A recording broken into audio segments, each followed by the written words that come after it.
you fail to understand, then the same incredible terror that's menacing me will strike at you!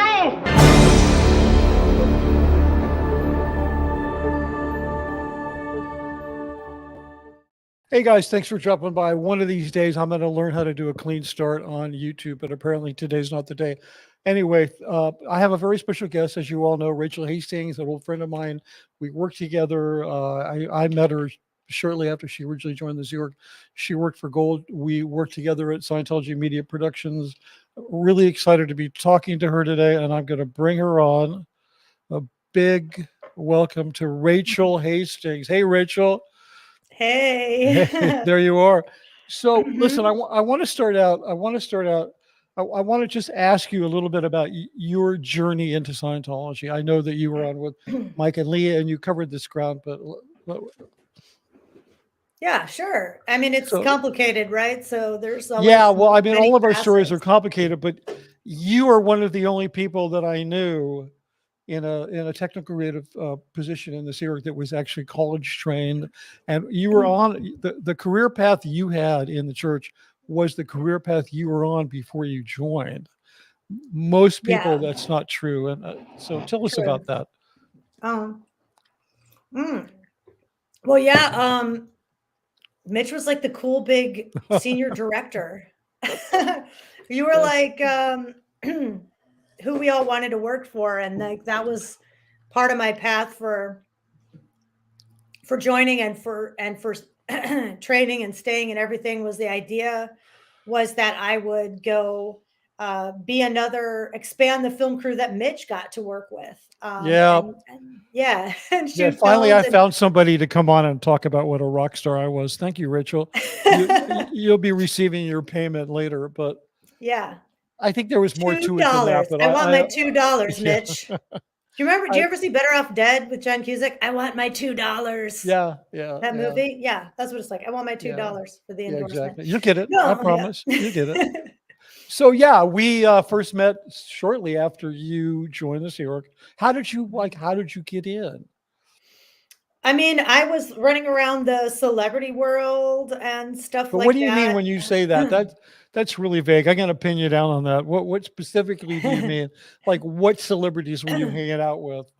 Well, initially I found all this stuff, Scientology and the greater world of it, which was also like humanitarian groups, which are called they're front groups ultimately. But I found all that world through Bodhi and Jenna Elfman, right, and the Elfman family. So that's its own big story, probably not worth jumping into in great detail. But I came in the first event I ever went to. I was on a bus that left from the Celebrity Center, which is that castle-looking, chateau-looking building, old Hollywood building in the heart of Hollywood.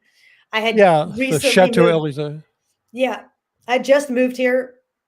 I'd been at film school in Nashville, and I had the opportunity to work with the director. So I came out here. And so the first event I ever went to, like they hold these big international events and stuff, I jumped on a bus with John Travolta and Tom Cruise and Christian Slater and Penelope Cruz and all these stars, right? The fun bus. I remember that. Yeah, going to everybody would go, just so you know, everybody would go to Celebrity Center and park their car because they didn't want to park at the Shrine Exhibition Hall and or the theater, and then everybody could bus down. So it was like a party bus. You were on that. I was on that, yeah. And the celebrities were having a lot of fun, and they took the microphone, and Tom Cruise was running up and down the aisles singing "You Lost That Lovin' Feeling." Oh no. I'm like, these people are cool. They're so nice. You know, they're not doing a bunch of drugs and stuff. I was running around going to Hollywood stuff. LA is pretty wild. It definitely was pretty wild. Right. I ran into some problems and some issues and stuff, and I was trying to figure out, you know, who I was and my identity. And, you know, I'd experienced some crazy rough things, and I was in this world, right? So I had this impression of it that was quite positive and humanitarian and everything. And I loved film and the film industry, and the film industry wasn't terribly saturated with women in technical positions. To say the least. So it was like, it's a very, very, even right now, our percentages in certain unions for like lighting or something like that, it's like a small percentage, like less than 10% women.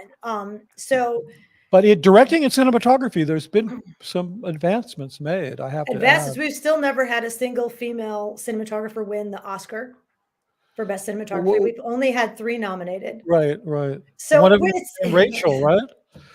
what, Rachel Morrison? Yeah, Yeah. one was named Rachel, so you're right in It's there. true. So, but it was not me. It was another Rachel. Yeah, So it was a tough thing to get into. I didn't know that it was really like a thing. I loved photography, and I was kind of nerdy. I like technical stuff. I was also artistic. I was doing all different kinds of things in film. A lot of times when you go to school and you're just studying, you study generally.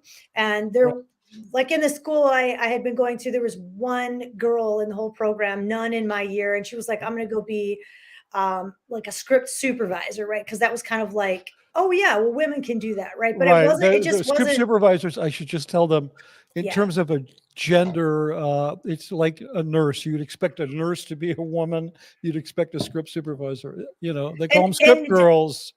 yeah, and it doesn't have to be, and it No, certainly, there's wonderful script supervisors of all kinds and all genders or whatever. right, But right, this was like this, we hadn't evolved yet as right. an industry, so it's not, it was a, it was hard to see myself in that role of like camera operator or director of photography slash cinematographer. And to define what that is, because a lot of people don't know, that's the person that's in charge of camera and lighting Right, on a film. right, So you'll have those sections under you, all the cameras and all the lighting stuff. right. So, and I was very empowered when they were like, yeah, we're going to give you a crew, but you're going to shoot, and they didn't call it producer shooter, but that's the equivalent out in the world, producer shooter, right? So you'll shoot things, and you'll run a crew, and you'll operate the camera, and you'll do the lighting. And I really was empowered by that. They didn't care what my gender, they didn't care anything. I was like, whoa, I'm willing to do this. And they were under pressure to recruit professionals. And, so I qualified or whatever. So, Yeah. So basically, yeah. you were hanging out with the cool kids, and then you were offered a sort of a career path to do what you already decided you love doing. And it was all humanitarian stuff, right? So the thing Right, was, well, you'll work with, there was a big push at that time to create and establish and develop all these humanitarian campaigns and programs, right? So I was out in the world from, I had a camera in my hands day 7, right? So I did through like, I did like, I did like 6 days of training that was just related to like how to clean your shoes and like what are basic, like seriously, right. like these courses, which was smart. So I flew through them. They really These wanted were, me, let me just clarify. So these were the yeah, basic basic courses that a training. person does coming into the Sea Org. Yeah. So people will often spend months on that. So I had a person, what they call one-way flowing me through all of the checkouts and everything, because they Right, wanted to get me through really fast. So I probably would have been like, I was newer to the whole world and the whole thing, and I didn't know that much about it all, Scientology and everything. So I probably would have been, if I'd been there for like 2 months, like a lot of people are, I probably might have been like, what the heck? But I think one, they knew they needed to push me through because of their own statistics on this recruit project, where they weren't right, finding a lot of professionals who wanted to go right, do this, right? right. And two, they probably were like, well, let's get her through this so she doesn't like look around too much, because she's not really, she's pretty green, as they said, right? Yeah, They would, let's get her working before the place dumps its stink on her. yeah, before I look around and I'm like, this is weird, right? So day Yeah. 7, I had a camera in my hands and I was out filming stuff. And within like a month or Where so, did you go? Where did they send you? Where were I you? started filming locally with some people from Gold Mhm. Mirror Productions, which is where you were. And they would come out and they would shoot around. And then I got sent immediately to Israel to film in Wow, Israel. nice. I was like, cool. It's like someone shows up from Golden Era and was like, do you want to go to Israel and shoot like in 2 days? I was like, yes, who doesn't? right? So yeah, I Yeah. did Israel, Madrid, New York, and then I was out working with other people. Your dog's talking, and my dog's Yeah. back here talking. Is your dog, they're talking to each other. Maybe we I should know. just put them on, Mike, and They let need them a just, little. yeah, I got to let my dog out. Rachel, I'm so sorry. I'll be Yeah. right back. No, go let the dog out. Yeah, my dog doesn't need to go out. She's Velcro. She just wants to sit right here by my feet. But if anyone hears heavy breathing, it's my dog. I guess I can keep talking while Mitch is gone, but we were just talking about dogs, me and the people. Oh, nice. Yeah, there's a lot of dog lovers in my audience, that's for sure. Yeah, so they sent you to Israel. So let's back up a second. So now you're working in LA. You're actually part of Gold, but you've never come to Gold, right?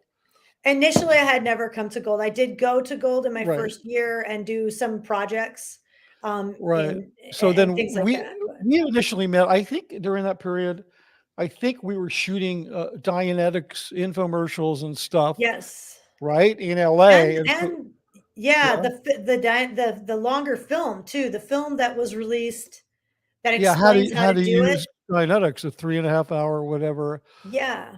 And you were is that the one where you had the shots that were the whoopsie, he would call it, like Yeah, that yeah, the John would call whoopsie. it, Yeah, tilt yeah, up out yeah, of the back yeah, of the person, yeah, and yeah. they were so these guys were like rock stars. They called them the main unit, and they were shooting. I think you were still shooting film on some of the stuff.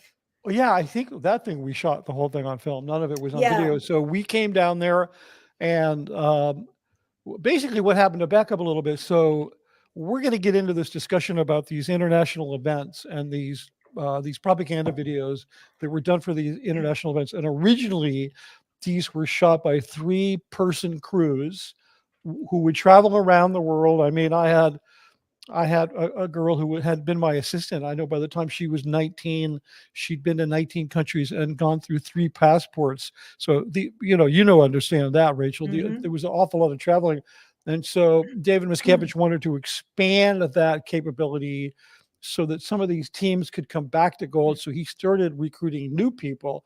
And then you were part of this big recruitment thing, and which is the reason they fast tracked you on there. They wanted to get these new teams that were referred to as remote teams who would travel around the world shooting these propaganda videos, which we're going to talk about more later. So we were in LA. We were doing this how to use Dianetics film, this 3.5 hour film, and we were going to shot a lot of it on location in LA.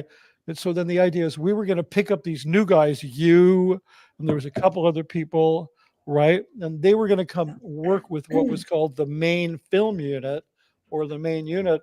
And then that way you guys were going to get all acclimated and broken in. And that's how you and I met and became Yeah. friends. Yeah. And then you started, not long after that, you started traveling around as a remote team, right? 3 people, right? Wasn't Yes. it usually? It was usually 3 people, and sometimes if I was at a certain point when I was more experienced at doing it, I've been doing it a couple years.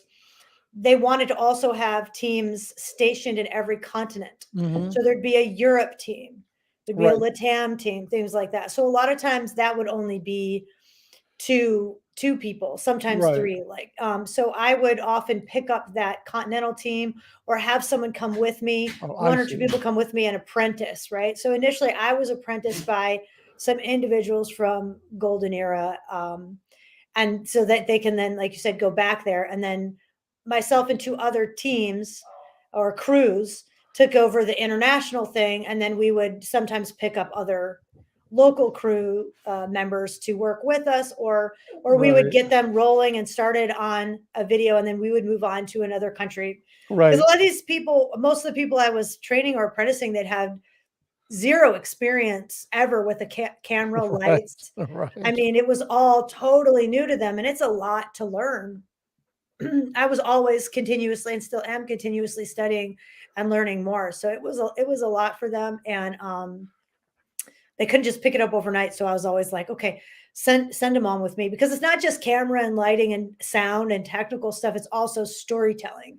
You'd have to find Yeah, what was going on there and help, provide enough tool, like shots and things they could work with to actually put a story together. And those would Right, become because 8-minute videos. right, and at that time, all of these stories, these documentaries, yeah, your job was to visually tell a story, and then that would get backed into a script. But if you weren't visually telling the story on the front end, the stuff was just useless. Nobody could use it. And yeah, Yeah. you were really good at that. So at that time, those events were being produced out of Golden Era Productions, and that moved to SMP. And then I moved to SMP, I guess, in 2015 or 16. Then we finally got to work together, which was really Yeah. a lot of fun. Not for too long. Interestingly enough, you and I left about the same time when pandemic hit. Mhm. But here, I got a picture just to give people a little sense of what we're talking about here. So here you are, standing on a van in Taiwan. This is just a piece of this remote shooting. So what was going on here? What were you doing on Taiwan, standing on a van?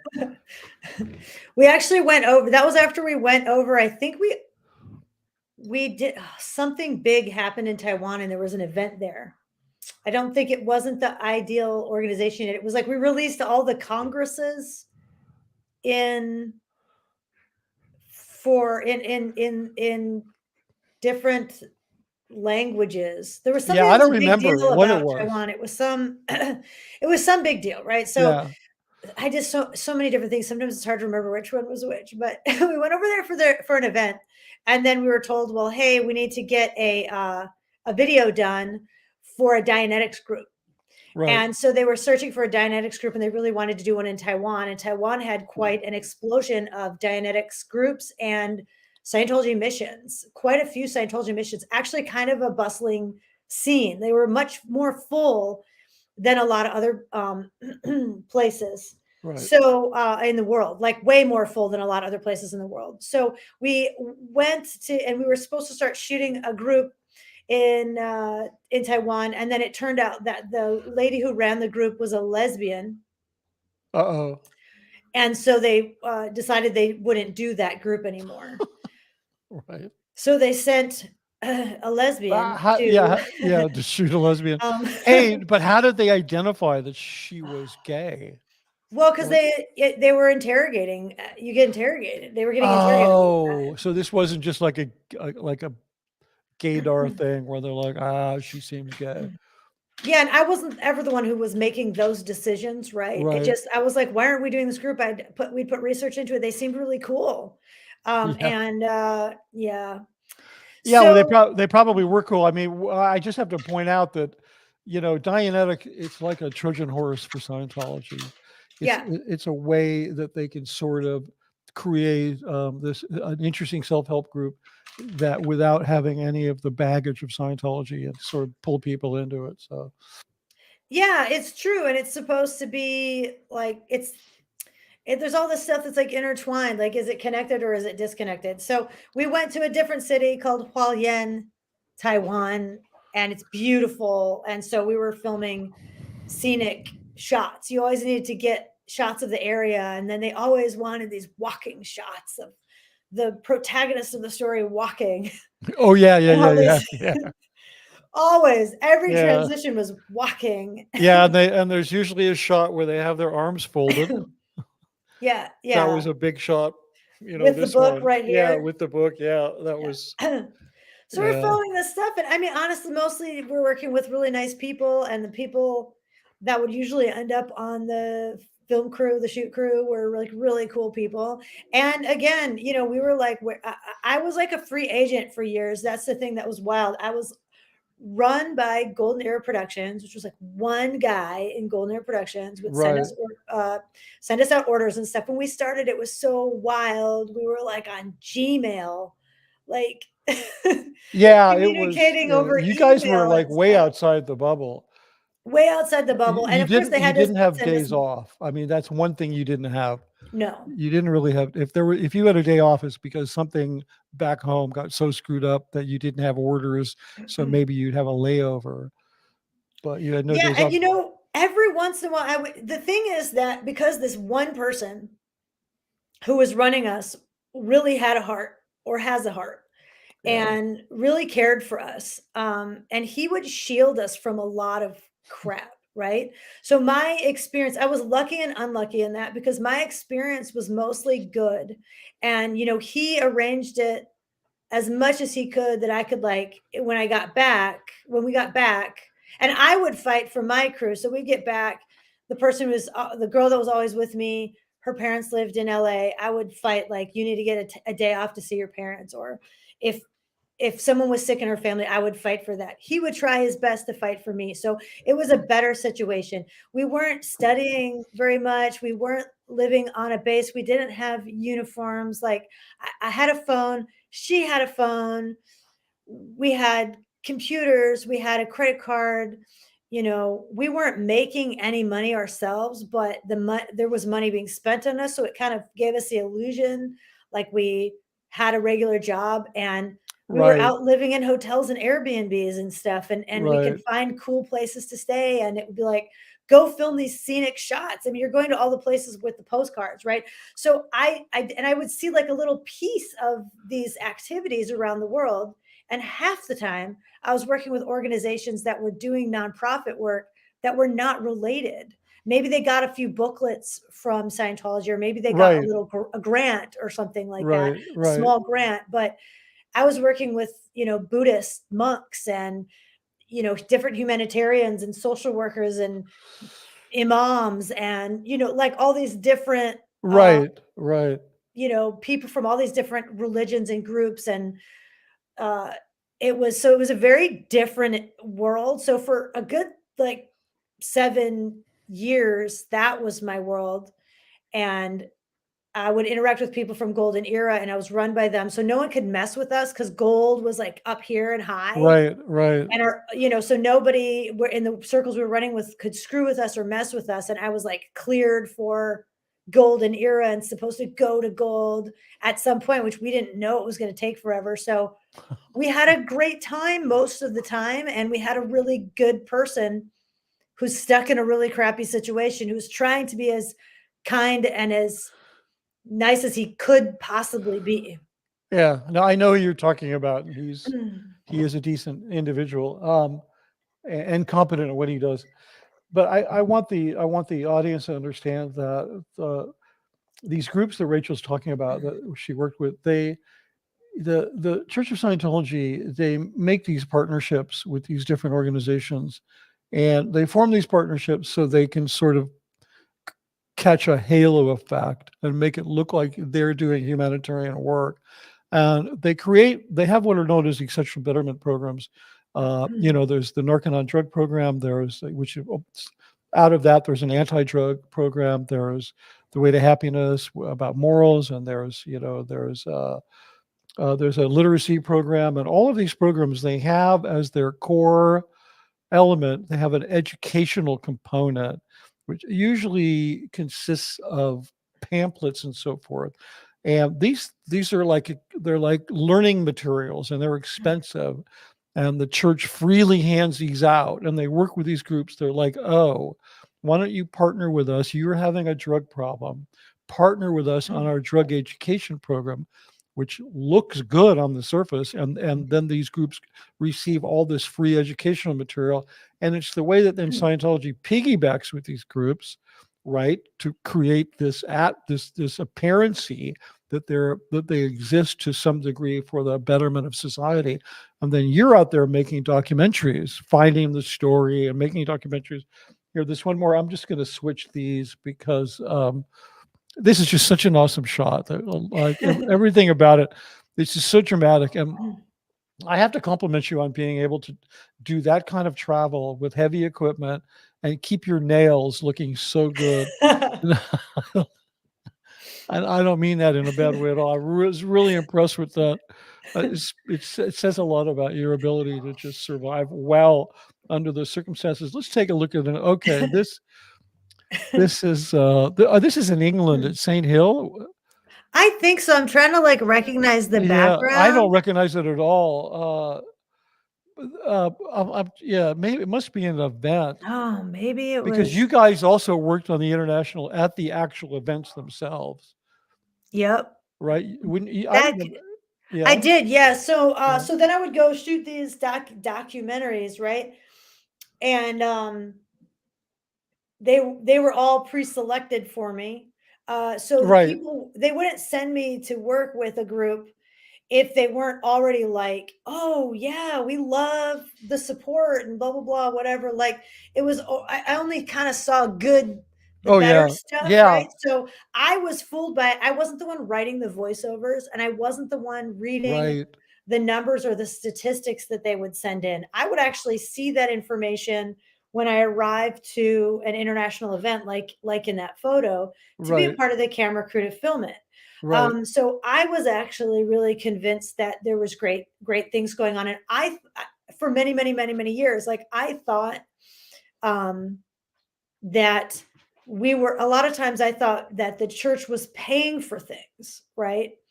That they weren't paying for, because you would go to the event, we'd film these mini documentaries, they'd play in the event, and then the event happens, people would cheer, and then they'd export this event like on Blu-rays, to play at local events all over the world. And then these fundraisers would come in. I had nothing to do with that. I didn't even know that there was this giant. This is how disconnected I was, because anybody who was around is gonna be like, "How? What? Like, how could you not know?" But there's this huge, massive fundraising push that would happen with these. Mm-hmm. They call them Mm-hmm. registrars, that would push really hard on people. And these are the guys that are like, oh, we can get you another line of credit. Oh, let's mortgage your house a second time. Let's, here, let's get money, and then all the staff come together after these events, and are asking for money. I was always like in a field pulling cables and breaking down cameras and putting them in cases and stuff. Like I missed all that. Yeah. So No, you did. I was, and though I wasn't directly working on events, although I worked, I worked on like key elements of events. Like I would yeah, do these 30 to 90-second ads, like the ones they showed at the yes. Super Bowl. You and I worked on one of those. Finally, when we got to work together, I should Mhm. have pulled that ad up and showed it. Maybe we'll do it in the future. Um, but I would do these ads for whatever volunteer ministers, Citizens Commission, Human Rights, whatever. And then you guys out in the field would be tasked. You'd be told about the story, but it was a preset package. So it was like you were told there's something amazing going on in X location with these people, and these are the stats. Now you shoot the substantiating material for that. And a lot of it was just bullshit that we just made up at home. I wasn't involved in a lot of it. Some of it I was, but I witnessed a lot of it. Like I'll give you an example.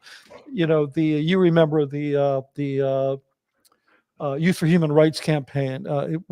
It was a educational component to teach kids about human rights based on the universal, Universal Declaration of Human yeah, Rights. which was originated, I think, in the late 40s by Eleanor It Roosevelt. was, yeah, it was written right after the atrocities of World War II, and it's Yeah, a fantastic document that has yeah, it's nothing to great. do It's with great. Scientology. Yeah, Eleanor Scientology Roosevelt wrote it. picked it up and pushed it. Hubbard, who hated the UN, he picked this thing up and said, the UN, they're not even pushing their own stuff. So let's pick this up and push it. It was a way of making themselves look good. So we had one of the directors at Gold did all of these PSAs. They call them PSAs, public service announcement, but they're not, because a PSA is something that a network is willing to run for free.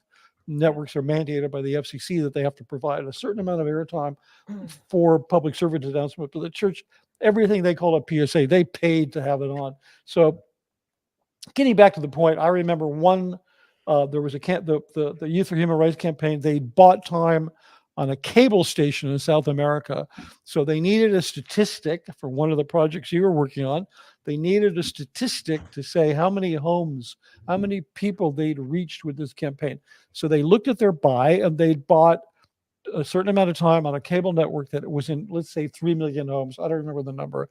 And let's say the average home was 2.5 people. So you multiply 2.5 times 3 million, and then you report that statistic as that's the number of people we reached.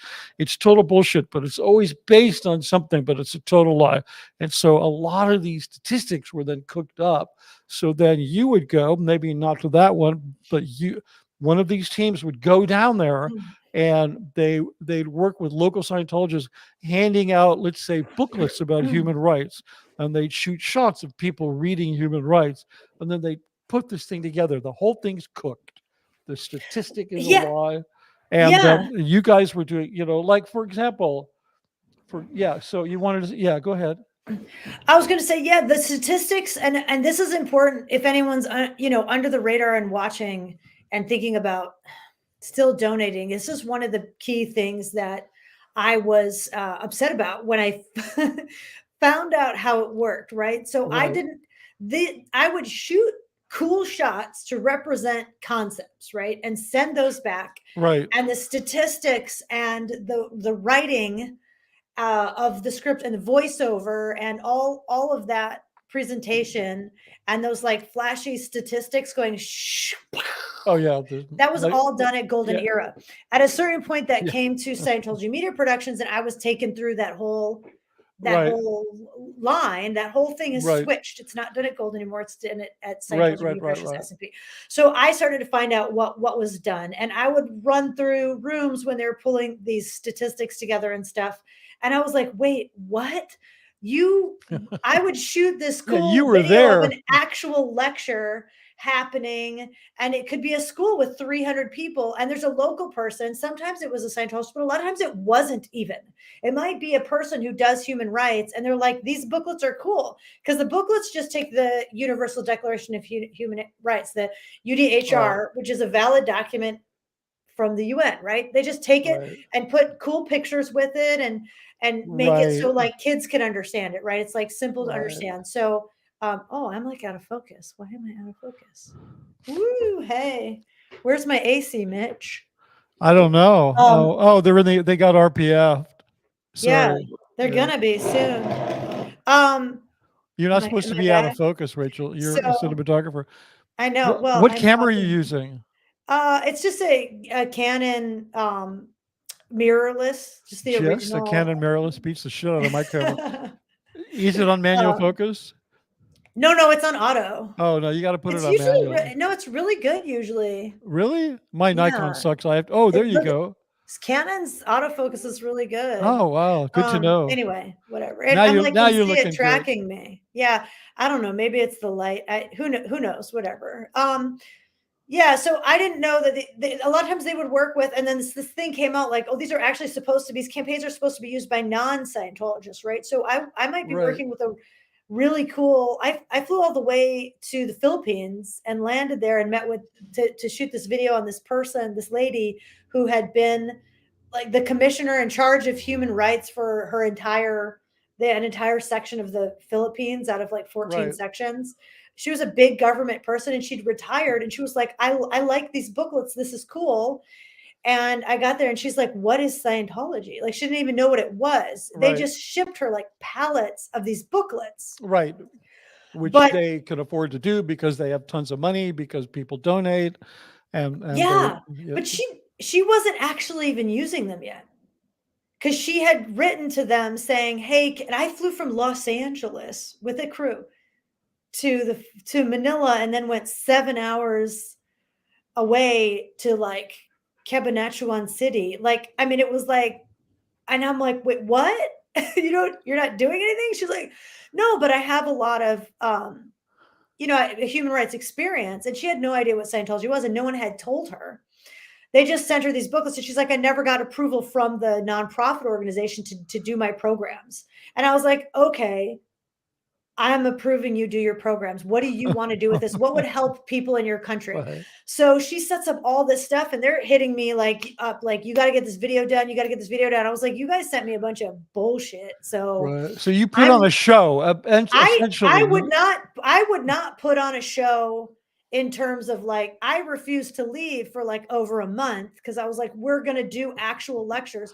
We're not, some people would, but I was like, I'm not going to go like just show her waving a booklet around. That's bullshit. Like, I'm going to authorize her programs. I'm going to write reports on all the people who weren't doing their jobs, and, like as if that's going to do something. And I'm going to authorize her. So she went around and she gave these great lectures. And every once in a while she would like give people booklets. But I was under the impression that we were giving grants for these things, that we were funding these things, that we were helping support these people. Right. And it would be like there is support being given, but it would be like, uh, you give $10,000 or you spend $10,000 worth of booklets and support.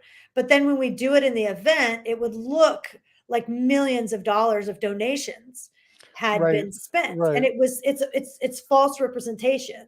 It's got like just enough of a drop. It's like you've got a cup and you drop in a drop of truth. So you put in one drop of money and one drop of booklets and t-shirts, and then the rest gets filled up by a retired government official or a social worker or a Right. religious leader Right. from a different religion or whatever. And then you go to the event and you make it look, and of course they're saying great things because they love the fact that you just gave somebody a bunch of t-shirts and a bunch of booklets and $500 or whatever. So, and they're like these, and also it would be like Americans coming in.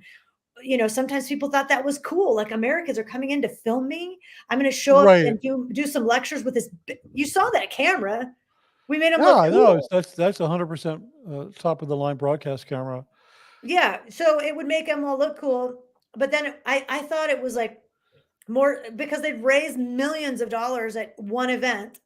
It would look like millions of dollars was being spent. In Right. reality, the millions of Right. dollars are going to fund um, Lawsuits. lawsuits Yeah. and private PIs. investigators Yeah. and sitting in slush funds and things like that. And Right. it's no one who's donating knows that.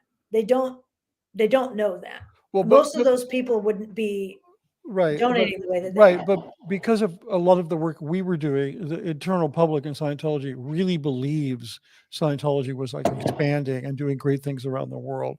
And so do And the staff. yeah, and so do the staff. And it then becomes very easy to manipulate people because of their idealism, to guilt them into giving money. The church and the leader are working so tirelessly on all these incredible humanitarian projects. Why wouldn't you give more money? So, and we're going to talk Yeah, a bit more about how that whole machine works. So essentially, you went to the Philippines in this one case, and nothing was being done. This woman no. who was a quote unquote human rights representative in that country, she's got a warehouse somewhere with a bunch of unused pallets of books, and you're supposed to be shooting a story about how there's an actual program going on there. And so then you activated the program. Essentially, what you did, I did. you're the camera person. You're there to shoot about what's happened. Nothing's happened, so you make it happen. And I used to hear about this stuff like, you know, oh, don't worry about it. They'll go in there. They'll just make them do it and blah, blah, blah. I mean, what you did, I think, was more than some of the other teams did because they just Yes. say, stand up there, pretend like you're giving a lecture, wave, hold the booklet Mhm. up. It was just 100% Fake. counterfeit. I have to show this next picture because this is my favorite picture you sent me. I love this picture. Yeah, so That's there you. the volunteer minister van Yeah, in India. yeah. I wanted to talk about this because if this doesn't look like a positive NGO, do-gooder activity, I don't know what does. Oh Everything yeah, with and cute native I kids believe, and yeah, and I believe that it was. And um I think there were rare instances where you find good people who really want to do humanitarian things that were right, Scientologists, and they really believe that they're helping. right, And so in a case like this was a guy who was going to win the Freedom Medal, which is the awarded at the International Association of Scientologists event, right, which is followed by a patrons ball right, where they give these massive glittery trophies out right, to whoever's donated the most money. And it's directly like, look, you're paying for this. right. That's what it's connected to.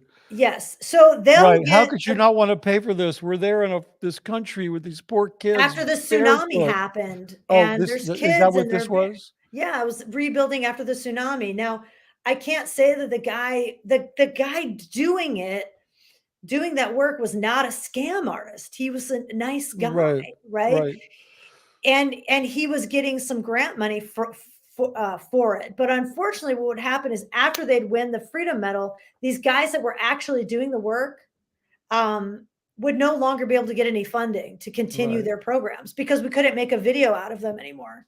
So it was like Right. how much money they got for humanitarian work was directly related to how much money we could make off the video that we made for them. Right. I did not Absolutely. know that at this time in this picture. I'm like, Yeah. Look. Yeah. I'm in India. This is No, cool. you're Like, just as pure as the driven snow. They're helping these I had, kids. No, I mean, Scientology is famous for showing up at a disaster with a film crew, and they ain't going to get out of the van until the film crew's ready to shoot them doing whatever good stuff they're doing. I mean, that's what it's all about. So the Scientology public relations is driven by, I forget the quote from Hubbard, but it's like good works well publicized. publicized. And the key word is publicized. You know, I've never seen a Red Cross unit showing up at a disaster with a camera crew.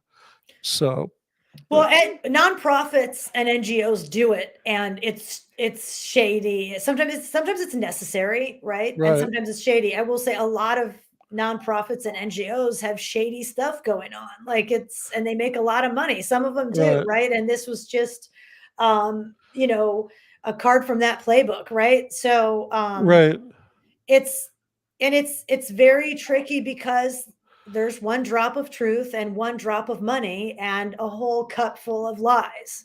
And yeah, so you know, if it was all 100% fake, I wouldn't stay there for so long, right? right, So there's the quote Mike Rinder said at one point, I think in his podcast that he had, where he said they will weaponize empathy. yeah, So you yeah, take people with empathy right, and you weaponize it, right? So right, it's weaponizing empathy or you know, in this case, like abusing empathy or twisting their empathy, or so right, you take a good person who wants to go and help people after the tsunami, who believes that what they need is this technology, this spiritual technology. That's what they really need. They're not out there trying to hurt people. They think they're helping. Genuinely, they think they're helping. They're not. They're certainly not making money off of it. I found medal winners, freedom medal winners later on where I was like, hey, we need to keep filming. We need to keep filming. This one guy I was shooting, he's like, I got to stop and go do dental surgeries. I was like, well, why can't you do that after we're done filming? He's like, I got to pay for the rest of the activities we're doing. And that was in the drug education thing. And I was like, you're paying for it? And I found out that this guy was putting in $100,000 a year of his own money that he could do because he was a successful dentist towards that program. And he was paying for a lecturer to be on staff, and he was paying for all this stuff. Sometimes he was even buying the booklets himself. So he self-funded it.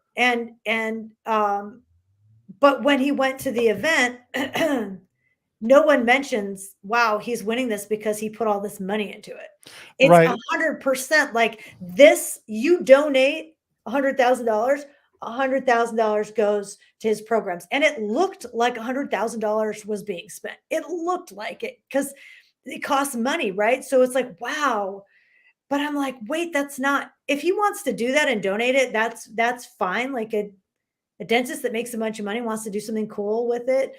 Great, fine, do it, right? But the fact that it was all false, you know, and that, right. okay, now he's like buying his freedom medal, and Yeah, yeah, it's like, what? And I didn't know that, except for that people started to open up to me eventually, or raise right, frustrations with me. And I would write these reports and think, oh, well, this is a problem. And I'd come back and they'd be like, oh, well, that's this one continental group that's not running them properly. And oh, that shouldn't be happening. And oh, this and oh, that. right, right. Yeah, I think another thing to understand is that Scientology is very much amongst the public. It's very much a status-driven culture. And so one of the statuses, they even call them statuses, where you donate They money do. and you Up get your these, status today. yeah, up your status, and you get these ginormous bowling trophies, these bejeweled, you know, gold, Bedazzled. yeah, bedazzling bowling trophies. that, you donate $1 million, you're going to get a trophy that's probably cost 25,000. They're pretty impressive. But amongst this, the intelligentsia, I have a picture of them. I keep pulling this up and showing them. This is from this really stupid magazine they sent me about L. Ron Hubbard Hall. You can't really see this crowd of people. These are essentially, I should scan this and blow it up. Oh, is that the donors? Yeah, this is the Journey with Ron. This is a thing about L. Ron Hubbard Hall. They just did a junket. They underwrote this trip for a bunch of rich people. I mean, there's probably 100 people on the cover of this magazine, and they're essentially the people that donate all this money. And amongst that culture, they're very driven by status, like who's got the biggest trophy. I mean, it's the reason why you never hear about Tom Cruise donating is because nobody could keep up with him, right? So they're going to just take him out of it, right? I mean, they gave him that ginormous award. Everybody else gets one that's about that big. His was about this big. So that award, the Religious Freedom Award, amongst this elite group of super wealthy Scientologists, many of whom, by virtue of their wealth, have time to do humanitarian works. I'm specifically talking about the Agami brothers, which you know them. I do. Yeah, I did they're film yeah, them. they're nice boys. They grew up in Scientology. Their father is super rich, and they do a whole educational thing. And all they want in life is to go up on that stage at the IS event and get their freedom medal.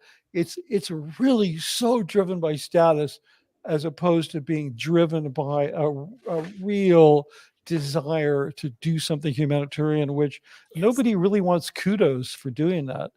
You're just driven to do it. So it's just something that needs to be understood about that culture.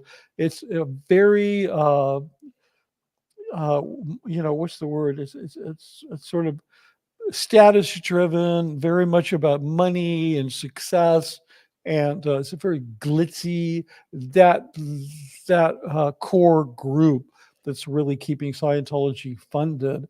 And one of the things that Rachel and I did was we marketed to that group so that they would then have sure, they would reach for their status in terms of donating and getting the medal, but they also would spend money because it's like, look what we're doing, and this stuff costs money. I mean, I should have gotten one of them to play. You guys can Google them. There's these ads we used to do every year at the International Association of Scientologists event called How We Help. Every year we would do one of these, and they were like an infographic. They didn't involve any live shooting, but they involved a lot of photography or little clips from live shots, and you probably contribute a lot of that stuff. And they would just be about, they'd always start out with a picture of planet Earth or something like that, and it would say, every day X number of million people, are drug addicts or go to prison or beat their wives, or whatever, paint a horrible story. And then we would say, but this is what we're doing in the world. We're doing this, we're doing this, we're doing this. And the statistics are always in the hundreds of thousands, the millions.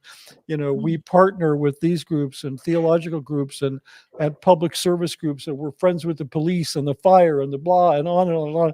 When that thing's done, boy, people got their checkbooks out.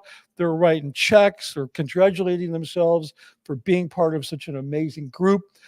They look at what we do on YouTube and they're like, those people are horrible because we're the ones working against them, and they're the ones that are doing real good in the world. So I think that's kind of a snapshot of it, don't you think? Did I leave anything out? I think I think it explains it in a nutshell. And there's a lot of work put into making things appear different than they are. Yeah. And some of the stories are actually good stories. Do you remember the one about the guy in India who ran schools on the street for? I filmed that. Did you film that one? That's okay, Mohammed. That's Mohammed. Yeah, exactly. Now, that was this is the drop. I wish I had that. That was a beautiful film. Yeah, thank you. This is the manipulation that occurs. Mohammed was not a Scientologist. He was Muslim, and he married a Hindu woman, and he was raised by Mother Teresa, like not raised, but like taught by Mother Right. Teresa Right. in Kolkata, in as we say, Calcutta, right? Right. And saved children from being trafficked, like pulled children out of the hands of human traffickers, child Right. traffickers. Right. And he was running schools, regular schools that had nothing to do with Scientology. Right. He had over 3,000 kids in these schools. He was In building the schools into the streets. I side mean, I of remember the walls. pictures, right? Yes, and it was real, Yeah. 100% real. And he was working as a translator and self-funding all of this. So then, as you can imagine, you know, somehow Scientology gets a hold of him and has said, you should be a volunteer minister. He was very much like, I am a Muslim. My wife is a Hindu. I love the Buddhists. I love the Taoists, the Christians. I was taught by a Catholic. Right. I was, all religions are good, like love everyone kind of guy. He's like, sure. They're like, we'll give you a bit of money and we'll fund your Right. thing, right? And he's Right. like, wow, yeah, let's do this. So we took medical supplies on a train all the way to remote villages and we brought doctors along and gave these supplies to people. And the only thing Scientology about it was that he got a little bit of funding and wore a yellow shirt and had Oh, some of the people volunteering for him wear yellow t-shirts, right? right. So amazing, beautiful, wonderful person. So they said, well, let's make him into enough of a Scientologist. They just needed a story like that, right? Right. Let's make him into enough of a Scientologist that we can give him a freedom medal. And they're like, we're gonna Right. fly you to England and we'll take you to America and you're gonna get this award. And all these people are cheering. I mean, they did the same thing with Basanta and paid for a Narcanon for him. They fly this guy from Nepal after I do a video on him to the United States, to Los Angeles, to the Oh, Shrine yeah, Auditorium. I was there when he stood up. Everyone's Yeah. cheering for him. He stood up Yeah. on the chairs. The guy's like, I don't know if he'd ever been out of the country. Like, Right. this is like, whoa. And that's it. So actually, genuinely, Mohammed, beautiful person, doing great things that I was like, wow, I'm sold. This is cool. We're Right. funding something like this. We're paying for something like this. I don't know what happened to him. He was around for a little bit longer. I don't even know if he's still around anymore, but they got their video of him. And, Yeah, and he now showed he's up. not. Right. He showed up at the international event wearing his really exotic Nepalese wardrobe, which really made it look like Scientology had It's reached everywhere. across the ocean into an exotic place. The whole thing was just co-opted of somebody else's work to get local people to donate. Yeah. And I'm like, here I am working with all these people who are from other religions. And I think, I'm all pro, like, let's include all religions. Let's all work Right. together Right. because there's a basic good in every religion in the world. And most people want the same ultimate goals for life. We want people to be safe and happy and, Right. whatever. Because I was very idealistic and philosophy, blah, blah, blah, whatever. So it wasn't really about only Scientology. So yeah, I'm not saying that there was no support given to him, but I'm saying there's this much support given, and our people watching the videos think there's this much Yeah, support given, it's disproportionate to the and it's overall done to raise story. money, and then that Right. money is Right. totally disproportionate. If it's Right. a tiny amount is spent on actually doing things that are good, and some of those things are probably questionably good because some of them are actually teaching Scientology technology, right? So some of those things are good, some of the things are questionably good, and Right. it's very accepted in these countries for religions to come in and help, because a lot of things are based Right. on this. There's this missionary culture. We would see missionaries like Christian Right. missionaries, Mormon missionaries. We would see like missionaries. They'd be the only other like Americans sometimes we'd run into when we were in these places. Right. I'm And sure. they'll Yeah. feed people and they'll do disaster relief and they'll do good things, right? At this point in my life, I'm like, you know what? Somebody said to me at one of these groups, they said, I think someone should be able to have the chance to get off of drugs or eat a meal or get some clothes and not have to pay for it by attending a religious event, a religious service. Right. Right. Right. It, Right. it Right. shouldn't be like trade trade for help. No, yeah, Right? no, it shouldn't. It shouldn't. You shouldn't have to accept Jesus as your personal savior just so you can get a meal. This is a similar kind of thing. Right. And I'm not saying that there aren't very valid, helpful things that certain religious workers do. Right. It's just this is where I've come to from having seen this work from the perspective of one religion and seeing this work and Right, help occurring in many, many countries, having been to India and Nepal and all over Africa right. and Haiti and Eastern Europe and within the US and everything. Like I if it's not, if there's anything disingenuous about it, right?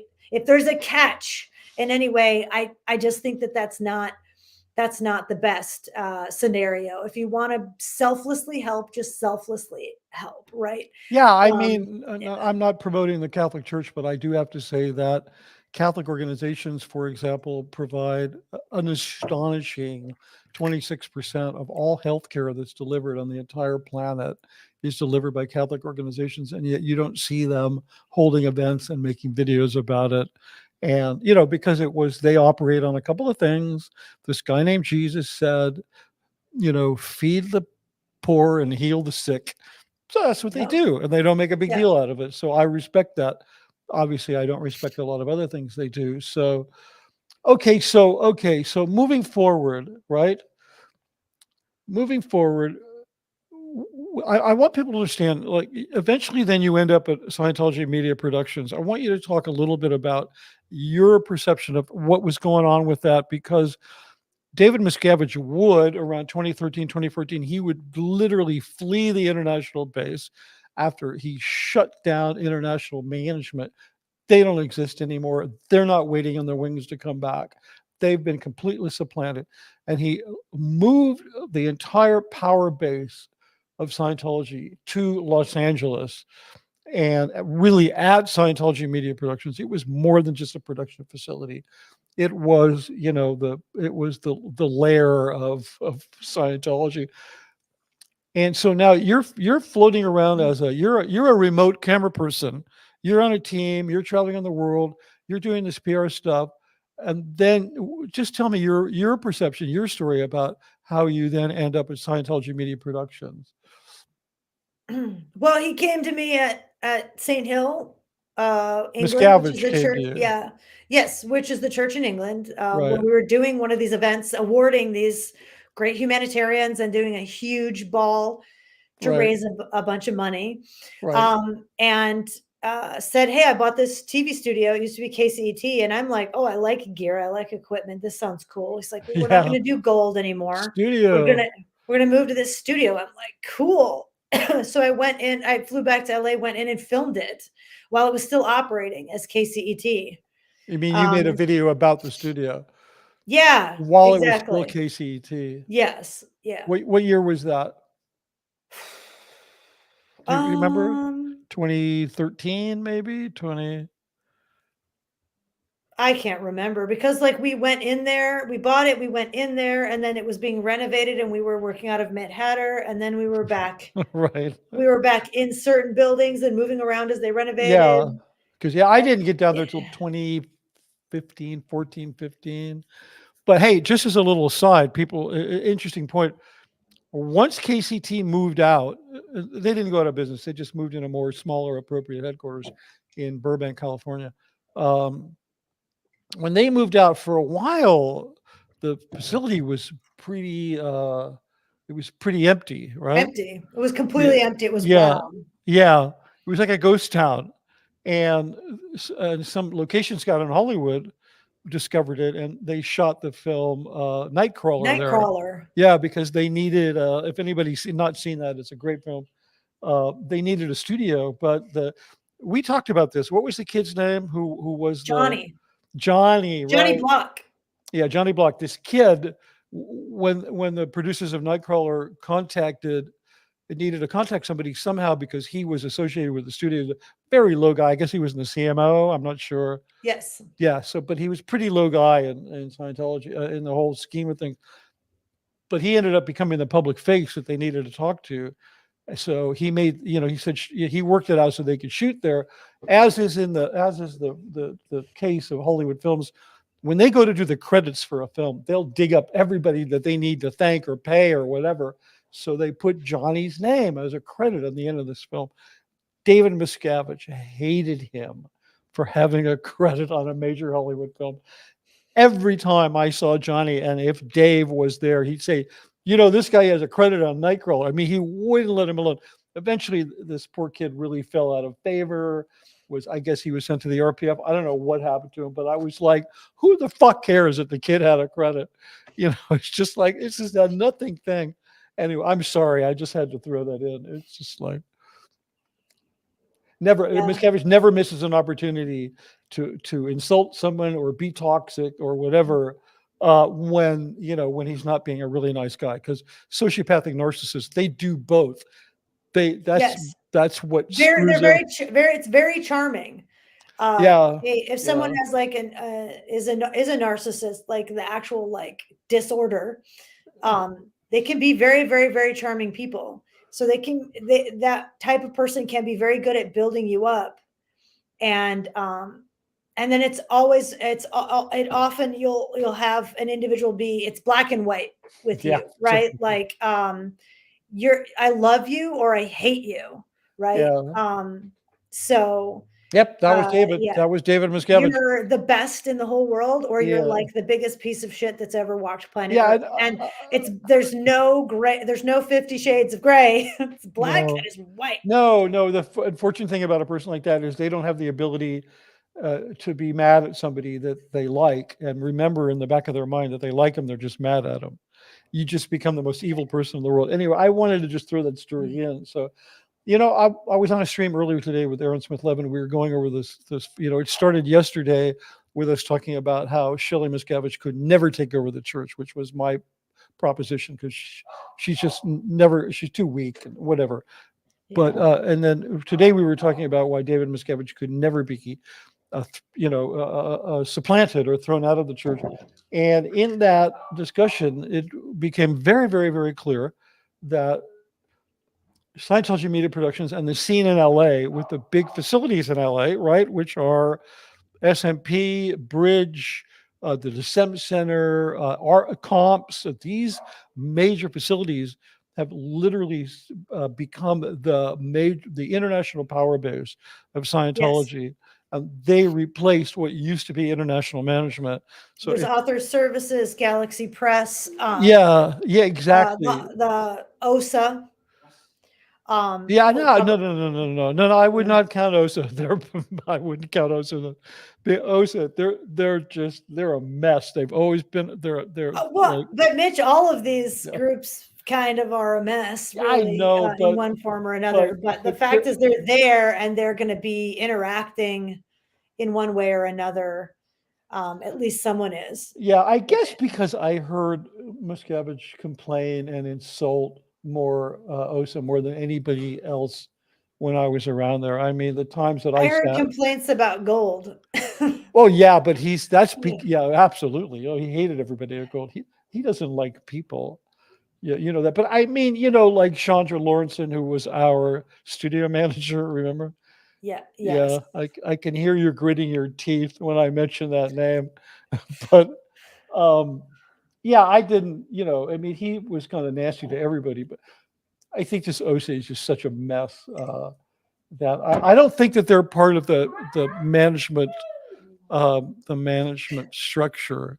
I think they're just kind of. Nobody's really part of the management structure. It all just happens from one person. Right? Yeah, he does, but he does have these people he relies on, like Molly and Chandra.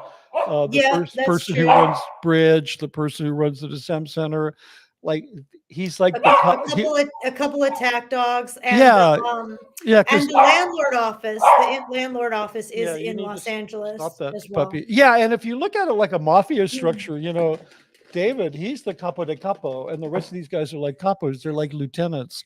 So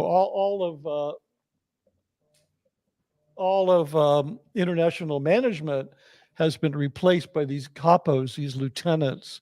So, and I just don't think there's any lieutenants at OSA. That's all. Because they're just a beer bottle that he throws at people. That I don't think they've ever risen above that level. I mean, Linda Hamill, who's the CEO of OSA. She's just an absolute. She's just like there's nothing inside of her, right? She's like a puppet. Karen Powell, they're just puppets, you know. Miscavige Yeah. sticks his whatever, and they're like, "Hello, my name is Karen Powell. I'm the spokesperson for Scientology," but you know that's not her. It's Miscavige. But Mitch, they're yeah, probably watching.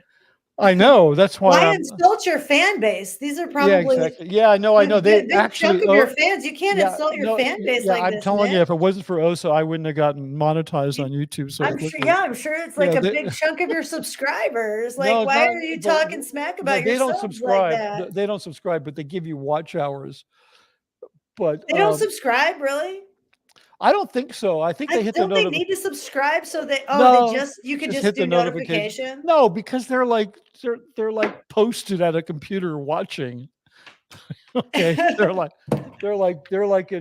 what's his name in Clockwork Orange? You know, they're sitting in a chair and their eyes are propped open. You know, they're being fed with a feeding tube and they're watching YouTube all day long, checking our stuff out. So, and they're loving that I'm on here with you. They're absolutely loving. This is like a whole new level. Um, yeah, Yeah. yeah. You know, I sort of accidentally mentioned somebody that I'd spoken with the other day, and somebody who you know who was at S&P and OSA guy, but he was up that guy's stuff within 24 hours. So that's how I know that they're watching, because it was like somebody was being called who I knew, and they were making specific references to something I said. So yeah, they're all over it. So, but yeah, but to your point, look, um, the people that I mentioned from OSA, you know, we're here. I mean, I would help any of those people if they left. I might be making fun of them now, but believe me, I would help them if they honestly left, because it's a horrible situation. You spent plenty of time in that. What floor is OSA on in the HGB? Is the fourth floor? What floor are they on? It's Sixth actually a floor? couple of floors. No, 6 floors where everyone eats. So it's Oh like yeah, right. 8 through 10 or something. Which is the floor where you get sec checked? Fourth. Yeah, that's the one where I spent That's the the one where most you time. spent the most time. Yeah, absolutely, absolutely. But anyway, so I don't know where this is going to go now. So now we're at Scientology Media Productions, and things are really kind of crazy there, from my view. That's when that's when I really started to see when I got to peek behind the curtain, or was ordered to peek behind the curtain, you know, because I really saw what was actually going on, and things started to get more intense, and there started to be a lot more regulation that I just never had before. Hold on. When you say ordered, why would you be ordered to look behind the curtain? I mean, was it because they I were was trying to happy to bring just you go out and be filming stuff, running around the right, world with humanitarian stuff and whatever. That's like what I wanted to do. I was right? totally content to go do that. But then I got tapped to Yeah, you mean do things for, you wanted to keep being this person? yeah. Yeah, And I okay, got tapped to do stuff for David Miscavige, right? So they were like, now you're going to be doing filming and photography for him, and you know everything's going personally, to be directly, different, and yeah, he's personally directing you and training you, this, that, whatever, blah blah blah. So then stuff just got wild and it got weird, and I started seeing that some of the stuff that I thought was like, oh, this particular person wasn't doing their job, and I wrote reports on it, I'm sure it's going to change, and this will get sorted out with the validity of this story or that story, right, was false. I started to find out that they would use as statistics of like, you know, this human rights group reached 2 million people across the country of, you know, Ghana or whatever. I'm like, wow, that's cool. That's so many people. That's awesome. I would find out that it was because they did one interview at one point on a TV station that has, you know, 500,000 subscribers, or like right, their right, watch area, right, their right, general watch. So they would look up how many, like I go on local TV in Kathmandu, and you know, 300,000 people watch Channel 5 Kathmandu. So right, I'm the guy, and this guy goes on there and he says, yes. And he's holding this booklet while he's talking about the drug issue of, brown sugar heroin in Nepal or whatever. Right. And he goes, yeah, we're doing stuff about it. We're going to schools and we're, teaching kids about heroin so they know how to make a good decision when they're offered heroin, right? So then Yeah. they take that back They and know they that the go, white heroin's better than the brown heroin, but yeah. never So mind. right.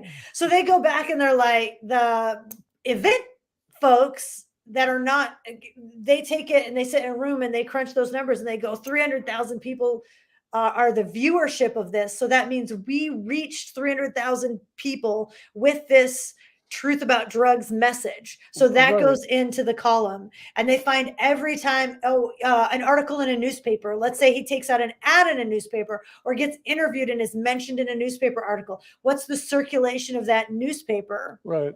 Well, that circulation, it goes out to 100,000 people. Okay, he reached 100,000 people, and that makes it seem like that they're actually this huge group that's being funded, Right. and Right. they're sending them out, teaching and interacting and doing the full program. Right. But it could have been like, say no to drugs, in Yeah. Yeah. in a newspaper. Oh, a parade. They do a parade and they Yeah. rock through the parade wearing their t-shirts with a say no to drugs, say yes to life banner. Oh, well, that parade was televised by three Right. stations across this country. Yeah. And then So pretty now soon. 1 million people have been Yeah. reached with our program, Yeah. and we've Yeah. paid for it. So you got to give us enough money to reach 5 million people in the 20 million Right. people. Right. And you're looking, I'm like, what's the population of this whole country? Is that even that many? Like you're looking, it's like wild, right? So, but I wasn't sitting there trying to, like, I was on to the other thing. I was on an airplane to some other country to do, and I would only see these things in the events, usually standing backwards, being ready to do my next jib shot. These videos are not accessible. You can't get these videos usually. Some of Right. them are redone and packaged for being able to be seen by the common person who's not a Scientologist ready to give money. It's Right. very different. So some of them get repackaged and done for that. But the way they speak to the actual parishioners at these events is totally different. And we never get a copy of those. They're very heavily guarded. And when it leaks, it's a whole Well, especially after wow, the Tom Cruise leak, especially after that happened, they stopped a lot. distributing. Yeah, Yes. they stopped distributing on disc. No more discs, and these could only be distributed via encrypted files that were then loaded into a computer system at the org. There was no removable media whatsoever ever again.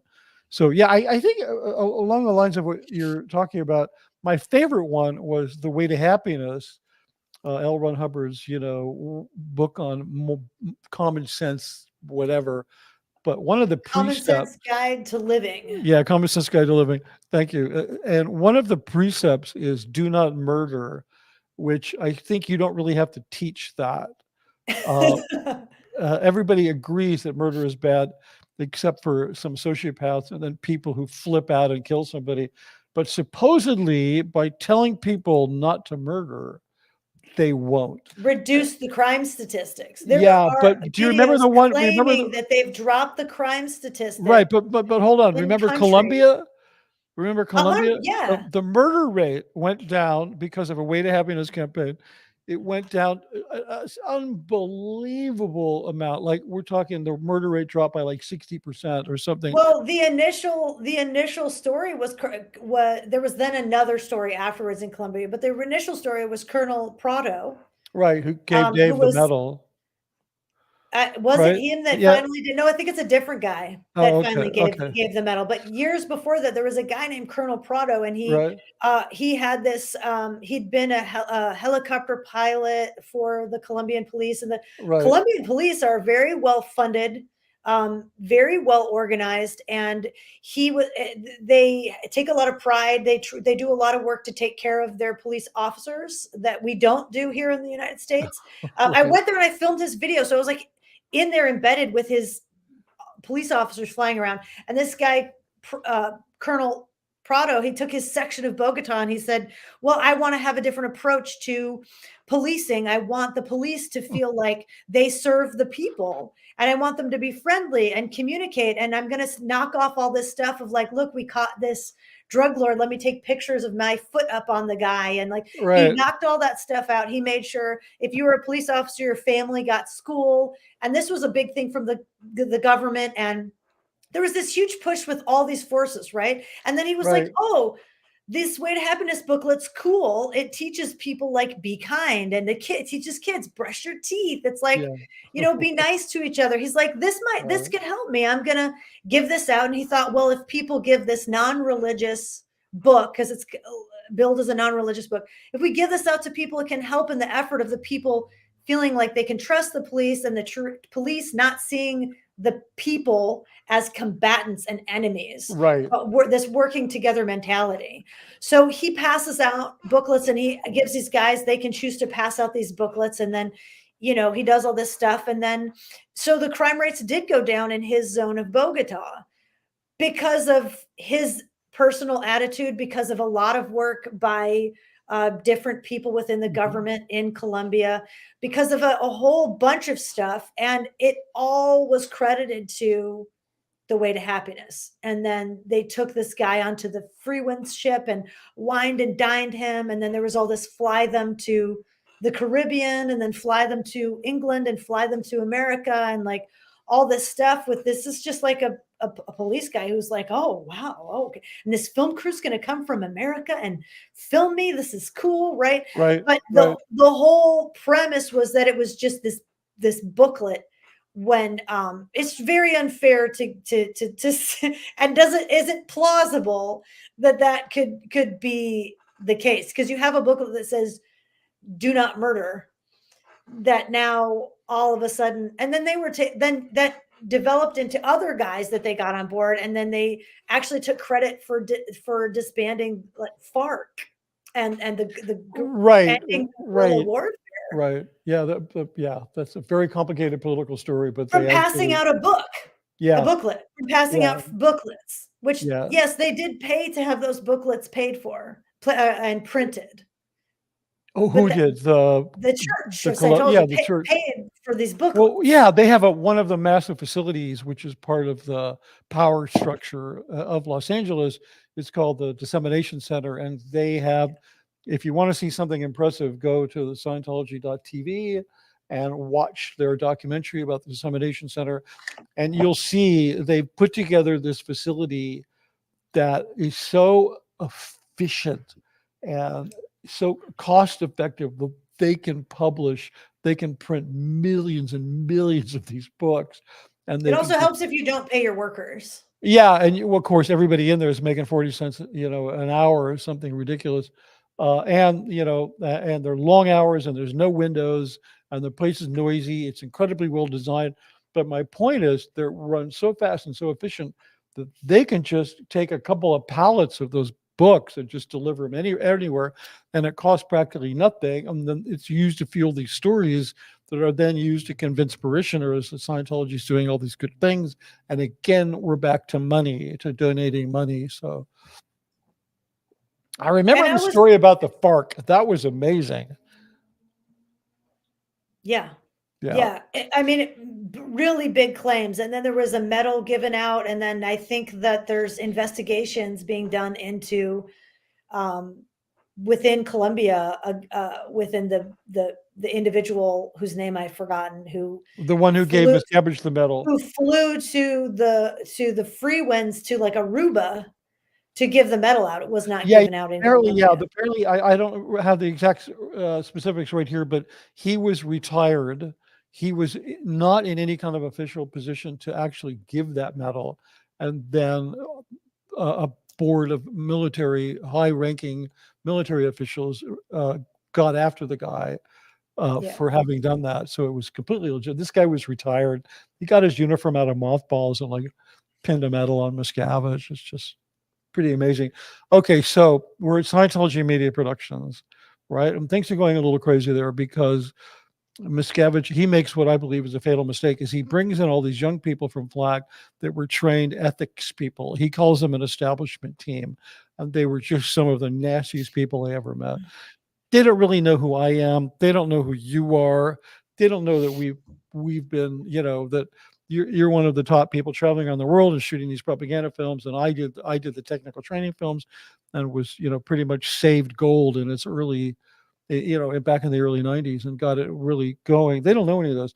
So they're just on us constantly, man. We're being dragged into the basement. We're being put on the meter. We're being given meter checks, like these amazing things. Our lives are being examined. Uh, and all of a sudden, my job, which had always been to make Scientology look good, as was yours, and to make Miscavige look good, all of a sudden, I'm being asked to do these other things, like work on hate sites. Um, Yes.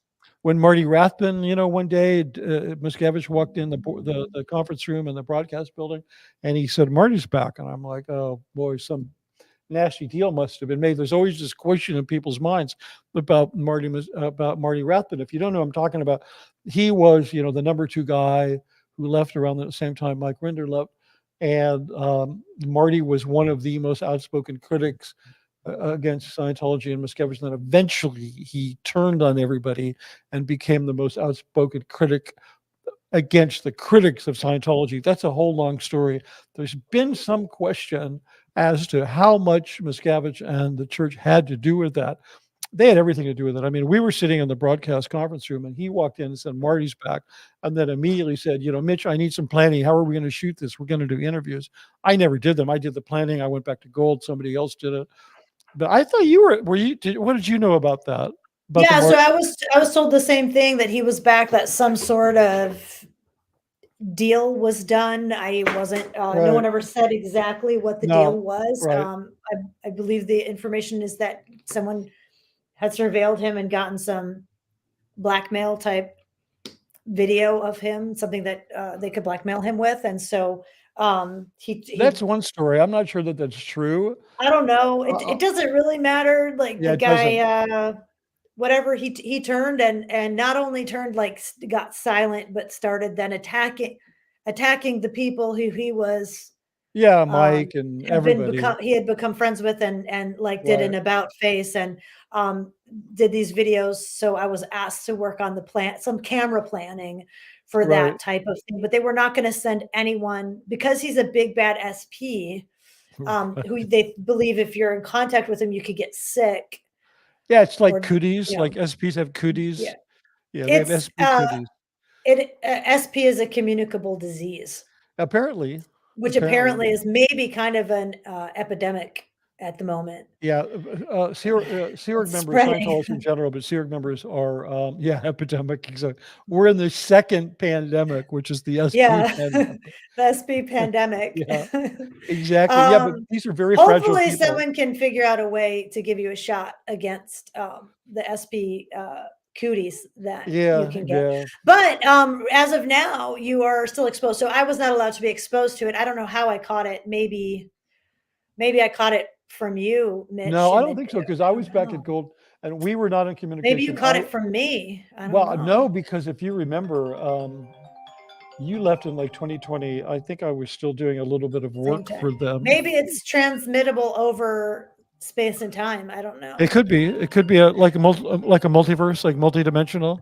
Could be, Right. So but maybe you thought in my direction, and I no, thought in your because I direction, and we remember what transferred the disease. could be. Yeah, when I finally made the decision to leave, one of the first people, I called Jeff Hawkins first. He was an old friend of mine. I wanted to say hi, but I called him because I wanted to get Mike Renner's number. I got Mike's number. I called him. We were talking, and he says, "You know Rachel Hastings, right?" And I said, "Yeah, I do. What's happening with Rachel?" And he's like, "She's out." And I was like, "Holy!" That's when I first heard about it from Mike. And then that's when I contacted you, and we started, actually becoming friends. So Yeah. Yeah. yeah, like real Anyway, yeah, friends, there like was people like you can confide in. yeah, exactly. um, yeah, there was some camera planning done to like go and film. So a director from Scientology Media Productions / Gold was Oh, going you there mean directly Randy with me. Stith? Yeah, he I was have no sent out problem to saying his do name because to do well, he's probably he's the one who would be working on a video about you or a video about oh yeah, me. he does all the hate stuff. And by the He way, does all the hate videos. Randy is an old associate of mine. I knew him from not from Scientology, but he was actually a very busy assistant director, a commercial and music video assistant director in Hollywood. I was working for a production company long before I worked for Gold, and Randy had an association with that company. They assigned him to my production. I was doing a job, and that's how I met him. We were on the set. We're talking. We're like, "Oh, you're a Scientologist. I'm a Scientologist." Then I got Randy a bunch of work. I brought him into work on the CCHR Museum, and then So it's essentially, all your fault, yeah, it's all Mitch. my fault. It No, all comes back to I, you. I sponsored all those guys, Randy Stith and his writing partner, and my old writing partner who was at SMP. I'm not quite going to out him yet because but he does deserve it. You know who I'm talking about. But anyway, yeah, Randy's the guy, and he's like he's a guy he's a really easy guy to order around and push around. So you can sort of anyway, whatever. He was Miscavige's proxy, and I'm going to do more about the hate sites, but he is the guy that creates all the hate sites. Yes. So yeah, they were Yeah. going to send Randy down. That would be really funny.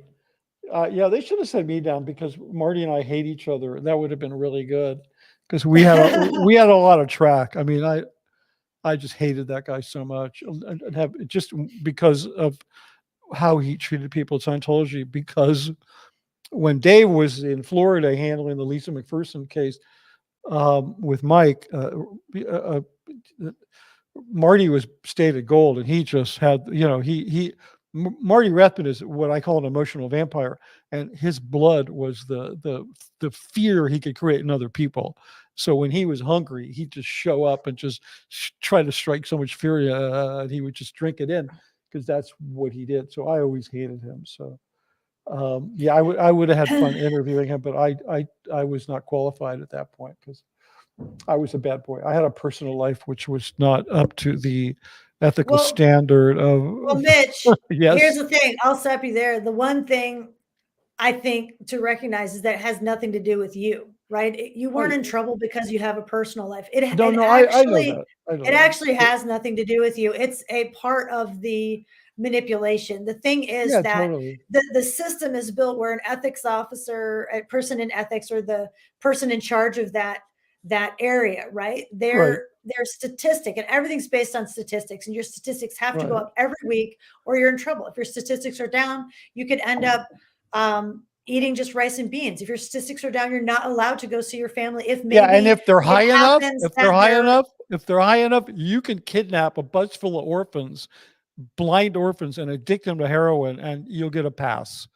technically it should be that way, but it's Yeah, not actually, no, because yeah, their section, yeah, their that's true. statistic, everything's based on Yeah, their statistic. You're told that it's that way, but it's not actually totally that way. It is in practice. It is for a little bit until it's not, right? right, Until right, your time is your name is next on the list of, like, we have to be able to right, get you under control. We have to be able to control you. So their statistic of for ethics is situations found and handled. Sits found and right, handled. So right. they're going to start going, okay, I haven't gotten Mitch under my thumb. So we got to find something, messed up that Mitch is doing. And then we have to, because he can't just be out of control doing well and flourishing and living and being successful and doing good things. Like, you can get away Right. with that, No, maybe there's got even to be for a span something. of a few years. They've got to, so this new group came in, flag trained, so trained by their big Mecca building in Florida and Yeah, everything. supervised by Miscavige. Yes, and they had to go through section by section and group by group, right? And find, well, what's fucked up about Mitch, and what, Yeah, and then they're like in this situation where it's like hundreds of thousands of dollars are being spent to keep this TV station on hold right, on direct TV, which nobody watches. right. And to have this direct TV station, we've got to launch the station. And why don't we Why don't we have it ready to launch? Why is there enough stuff? So what's the reason? What's the reason? Well, Right. Mitch is like senior director, and we've all been lectured that everyone at Gold is a piece of shit now, and they're all persona non grata. And listen to them, but don't listen to them because there's fuckers. But this guy actually trained from him, but he's a fucker, so don't listen. I mean, it was like this, like, wait, what? Are they good? Are they bad? I don't know. I'm confused. Is Mitch good? Is Mitch bad? I don't know. I'm confused. It was very like, so there must be some cosmic reason why Mitch is creating this, stopping us, right? So let's dig into it and let's find that Mitch likes to do something with his personal life. Like, why should we give a shit what Mitch does in Mitch's bed at home? Like, I don't care. Like, I don't want to know, Mitch. I don't care. It wasn't it's my fine bed, as long as somebody it's else's, but right. There you go. As long as it's legal. Yeah, no, totally and legal, and nobody got hurt.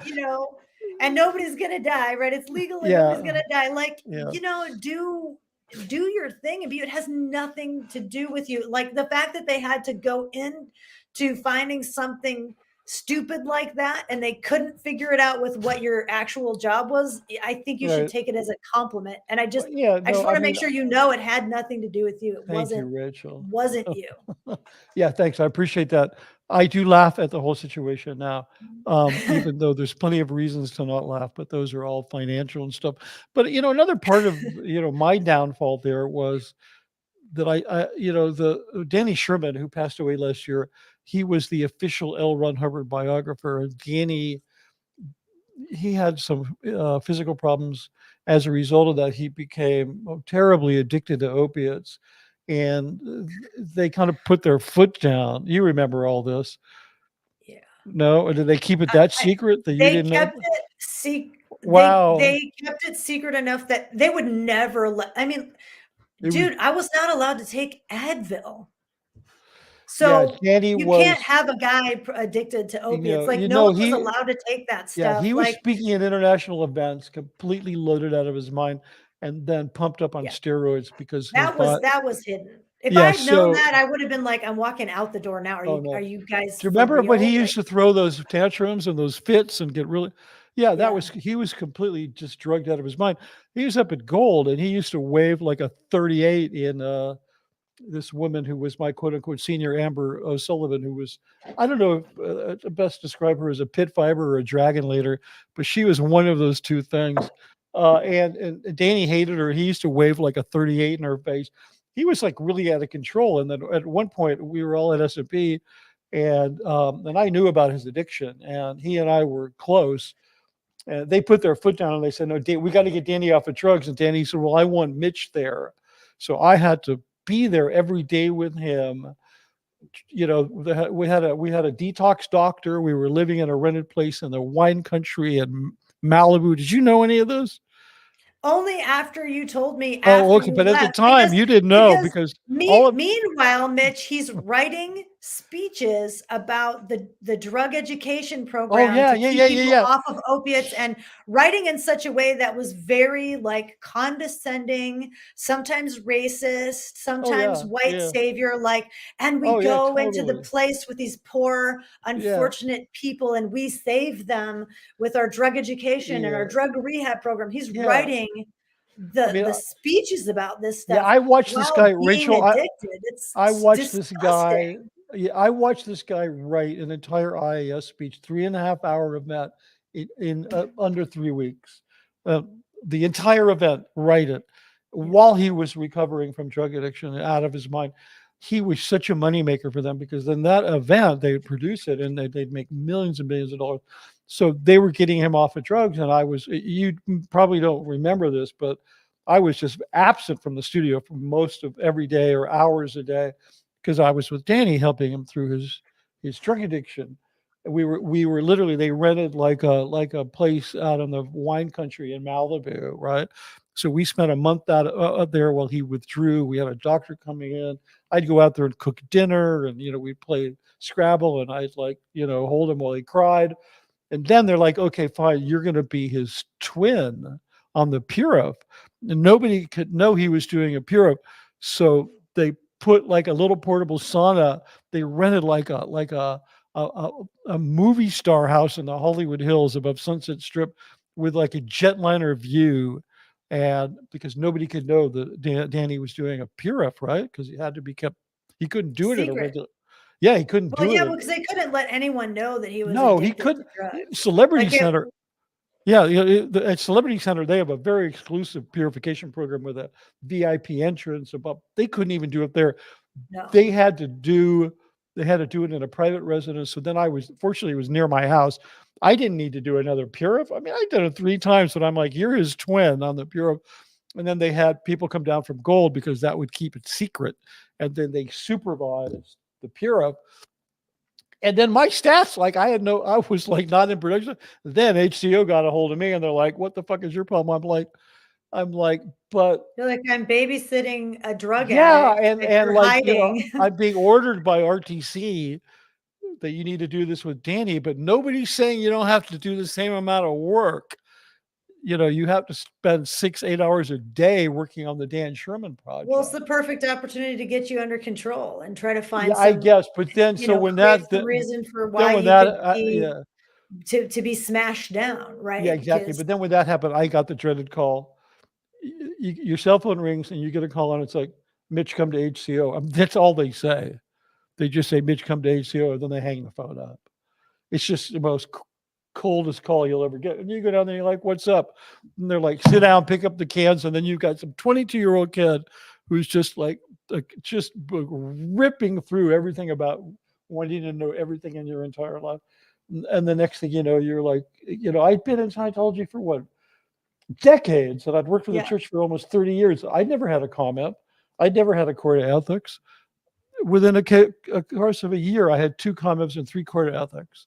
yeah. It was like insane, crazy. Well, Okay. that's the flag technology Yeah, brought exactly. in to get you under control. And I will say, I observed it happening to so many people and um, artists. It is my belief that artists do not do their best work under duress and under fear Well, and under that's sleep right. deprivation. I That's guess right. some people argue that there may be certain drugs that they like, create better under the influence of or whatever, and that's a different scenario. But sleep deprivation, duress, fear, pain, these things do not allow artists to create and do their best work. And I'm like, this is not workable. And you No. ultimately Well, had people trying to be artists, and it it doesn't work, and it really hurts the people who are caring and empathetic and feel,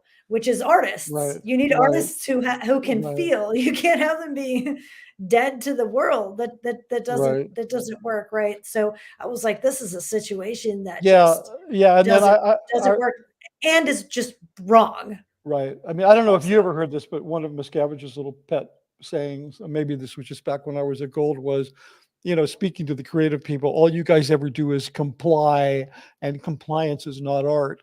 And he's 100% Mhm. right. It aligns with what you're saying. You can't comply to an order. You can't make art in compliance to an order. But But he if was the you one created the atmosphere in Yeah, which if that you was don't happening. comply and if you change anything, then you've Right. You're changed an dead. order and then you're dead. Like you could be it was Yeah. not a safe environment within which to create Well, and yeah, I to mean, there's a whole story, innovate. there's a whole long anecdote that I talk about in my book when I first went to Gold, and I realized why this long period of time had gone by where they weren't able to find anybody to make films. And the reason is because they place such a high cost on failure. I mean, the thing that's underneath what Rachel's saying is that it's the cost of failure is so high that you then become afraid to even produce. And one thing artists need, and we find this in school, especially, I'm sure you experienced it, is you need the space and the oxygen that you can make mistakes and learn. And this is Yes. not allowed in the Sea Org at all. You're gonna learn it on course. You're gonna drill it with somebody watching over you, and then you're going to be expected to do it at the level of any professional.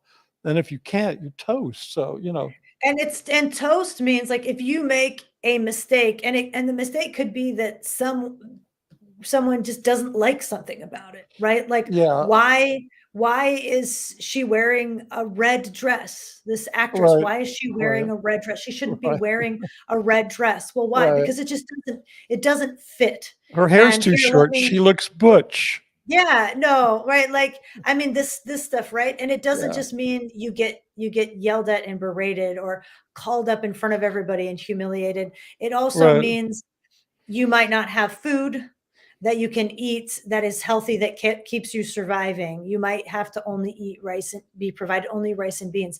It might mean you don't sleep and you have extreme sleep deprivation and start to have Right. physical problems. I had a heart condition that started because I was put through this sleep deprivation situations. Right. It went away just from removing myself from that environment. You know, you may be having anxiety attacks, probably will have anxiety attacks, panic attacks that can create all kinds of physical health issues and mental health issues. You won't be allowed to see your family. You also, if it's bad enough, you'll be forced to divorce the person you're with, because what if you aren't qualified to be there anymore? You get pushed down to a lower organization and now you're not allowed to be married anymore to your spouse. So we're going to force through that. We're going to give them the choice to keep doing their job and stay in good graces, or to give up everything and, you know, be Right. considered a piece of shit and Right. move down and work in Right. the galley scrubbing pots um, on L. Hubbard Way, right? Like this lower Right. organization that they make Right. fun of and have derogatory names for. Like the stakes are, I won't have time to do my laundry on Sunday because I'm not allowed to do that because someone thought that the girl in the shot was wearing a red dress. That is an actual example, like that someone was complaining about a shot. She was wearing a red dress. Well, what's wrong with that? Well, I don't think she should be wearing a red dress. It doesn't seem right in that. Right. Okay, you know, so you expect anyone to create and survive and thrive under those conditions, and they don't. But artists, it's really In particularly unworkable. particular. Just Yeah, doesn't work. and the quote, we all know the quote. L. Ron Hubbard said a culture is only as great as its dreams, and its dreams are dreamt by artists who apparently have guns to their heads. So, hey guys, we're going to be wrapping this up relatively soon. So, if anybody has a question, would you please just write question before your question, and we'll do our best to get to it. I can't see them, I don't think, Mitch. So No, but I'll be able to grab. No, you you can can't read see. them to me. Yeah, no, I'll put them on the screen when if we get any. Um, Kelly Watch said exactly, Mitch. I'm not sure what that was or something earlier, but I appreciate. I You said appreciate. something good, Mitch. Something in Yeah, I there. must have. That's why I put that up there. I've never done anything live, so obviously, if anybody has any questions, I'm Oh yeah, very by the happy. way, this is Rachel's first live. Yeah. She did a pre-recorded two-parter with Mike and Leo, which I'm sorry, I thought it was a burner. If anybody should just watch it because it was a scorcher. It was great. Um, what is it? I forgot that they had me start doing. Okay, cool, cool. Everybody's being real friendly with each other in the chat. Oh yeah. Uh, oh yeah. Is that There's sarcasm? about Oh, creativity about creativity being a lie under compliance. Yes. yeah, Yes. yeah, exactly. So that was a big deal. I remember when I first went up to Gold, and I would start, I'd start seeing people like screaming at each other, like stop, being really nasty to each other. You know what I'm talking about, Rachel? They just Mhm. lose their shit and they just start screaming at each other. And then the scavenger, he sent out like a communication to everybody that said, everybody at Gold, the problem with Gold is you all just need to raise your tone level, which means you need to push yourself into a higher, happier emotional state. And yet he's the one that was creating the pressure on everybody. It's such a sociopathic thing to be so disconnected. It's gaslighting too. It's Yeah, a but part also of the you're gaslighting. so disconnected from the effect that you're creating on your environment that you're then it's like you get mad at me and then but then I can only see you as a mad person. It has nothing to do with me, but I just dropped an anvil on your foot. Like, why are you screaming at me? You're a bad person. So yeah, it was that the Gold needs to raise its emotional tone level. And the other one is that, you guys need to find out, you need to learn that art is not compliance. In other words, it's, some other autonomous kind of activity. So here's a question for you, Rachel. And this question is from Apostate Alex. Hello, Alex. Question, Rachel, do you have any stories about London Org? I remember faking it to look busy for a film for the birthday game event in 2014. Yeah, I'm Alex. I probably filmed you. um, yeah, so at least one time or another.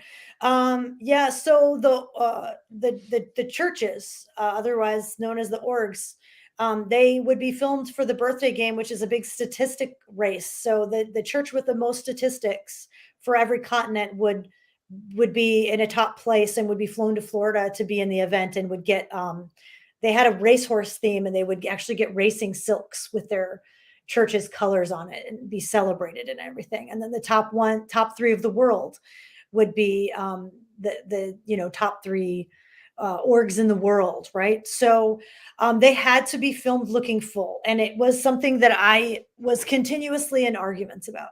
Because I was like, hey, I would show up, we would get sent to film these orgs, and they were almost 99.9% of the time not full, pretty empty. So I would go through a lot of times, and there would be empty chairs. There'd be maybe 5 parishioners in the church, whatever. So we would have to hit up the staff and be like, look, well, I was thinking, well, of course, if they're winning, they're in the top 3 or 4. That's so they must be full most of the time. It must just be like, I'm here at a bad time. And the staff are like, maybe they can't really, like, they call it backflash, which is like back talk. Like a staff member's way below me coming in representing Golden Era Productions or S&P, right? So a class 5 organization, they call it, they're like, I outrank them, right? So they can't backflash me. They can't back talk me. They can't give me problems, right? So they'd usually be like trying to make excuses, but while complying. So we would often end up, not just in London, but in all these organizations, needing to take staff and we'd have them do call people in to just be there for the shots, which of course couldn't be done while people were actually studying because it would interrupt the course room, right? Right. It'd be distracting. So we'd say, get all these people together. We get the people together. We would remove half the chairs, space the chairs out, and then we would put the real people in there. And then of course, Gold and S&P didn't want to ever feature anyone who was ugly. We would get in trouble. I would be sent to ethics if I filmed someone who was overweight. Lots of fat shaming. I mean, it's super disgusting. And so we would have to find the cutest public, stick Right. them facing the Right. camera, and then we'd put staff in, and we'd have them bring regular clothes, non-uniform clothes in. And sometimes we would have to go to like Salvation Army or like a thrift store and buy costumes to then put other shirts on people. Or we'd have to take people who, of course, no one should wear shorts or a t-shirt on course because we all want to look like perfect little, upstat or human beings, as they call it. Well, also, We yeah, dress also these you needed people to up. you needed to keep your body. I mean, they're like, Muslims when it comes to covering the body around the church and course and stuff. You don't want to be dressing too sexy. So, hey, I've got some start questions here. Yeah, hopefully that answers it. But yeah, your org, just like all the others, it got that treatment every year. Yeah, exactly. Okay, here's another one from Alex. Did you ever work with Sasha Kunza? He worked for Mark Roberts Motion Control, or his brother Felix, celeb Scientology photographer. Did you know those Yeah. guys? Yes, I did. Felix, he was in the SO and then left, right? Felix Kunzli? Is it Kunza or Kunzli? Yeah, I don't know how to say it. I just took a wild guess so I look Yeah, smart. Felix, and he's a fantastic photographer. And yeah, I also worked with Sasha, Mark Roberts Motion Control. They make these big cranes. It's a Scientology owned company. They make the Milo and these big Scientologist owned company. Scientologist owned company. Yeah. And Scientology purchased one of their, $1 million rigs. Close to 400 grand. I'm just going to keep you honest here because I Well, made the deal. they got a discount on it, and if you put all Yeah, the big bells and discount. whistles with it, it's about $1 million, right? Yeah, When we were well, renting it from them at our discounted price, we were still paying like $4,000 or $5,000 a day for Yeah. this And then there robotic was this crane. big. No, I made the deal with what's his name, the kid who's the vice president of the company, a Scientologist. What is his name? Remember, he toured the studio. Yeah, and he came in. His name's like Anwar or something. I don't remember, but Yeah, he then came there and was trained there. there was this big Trained battle everybody about there. it's called a Whether it Milo. was gonna be at S&P or whether it's gonna be Uh, at Gold, and yeah, it ended up it's at super Gold. high-end fancy equipment, and they did a It's the whole best motion control in the world. If you're into like filmmaking geekery, this is amazing stuff. I'm sure they use it on all the Marvel films. Hey, here's another it's one. used quite a Okay. lot, yeah. Here's another one. This is a comment. I just have to put it up there. The birthday game. How childish and stupid. Sounds like a pre-cool school thing. It does. It Okay, kids, today is. we're going to play the birthday game. You want to tell them And real? in number 1 Yeah, position. yeah. Yeah. So, Rachel, why is it called the birthday game? Well, because for his birthday one year, L. Ron Hubbard said that what he wanted was not gifts, but was straight up in vertical expansion, like, 7x, 10x the stats or Yeah, whatever. yeah. So So that was he, supposed to be the gift to yeah, Ron, was yeah. that you boom your statistics of your organization. Right And then here. they bring a fake birthday cake out at the end of the event, and everybody, a bunch of singers come out and sing "Happy Birthday to you, Ron. Happy birthday, our Yeah, greatest friend." yeah, exactly. And then you're Yeah, pretty much a you're song. you're pretty much expected to pay for the end of your bridge at the end of that. I mean, for the rest of your bridge. Hey, Yes.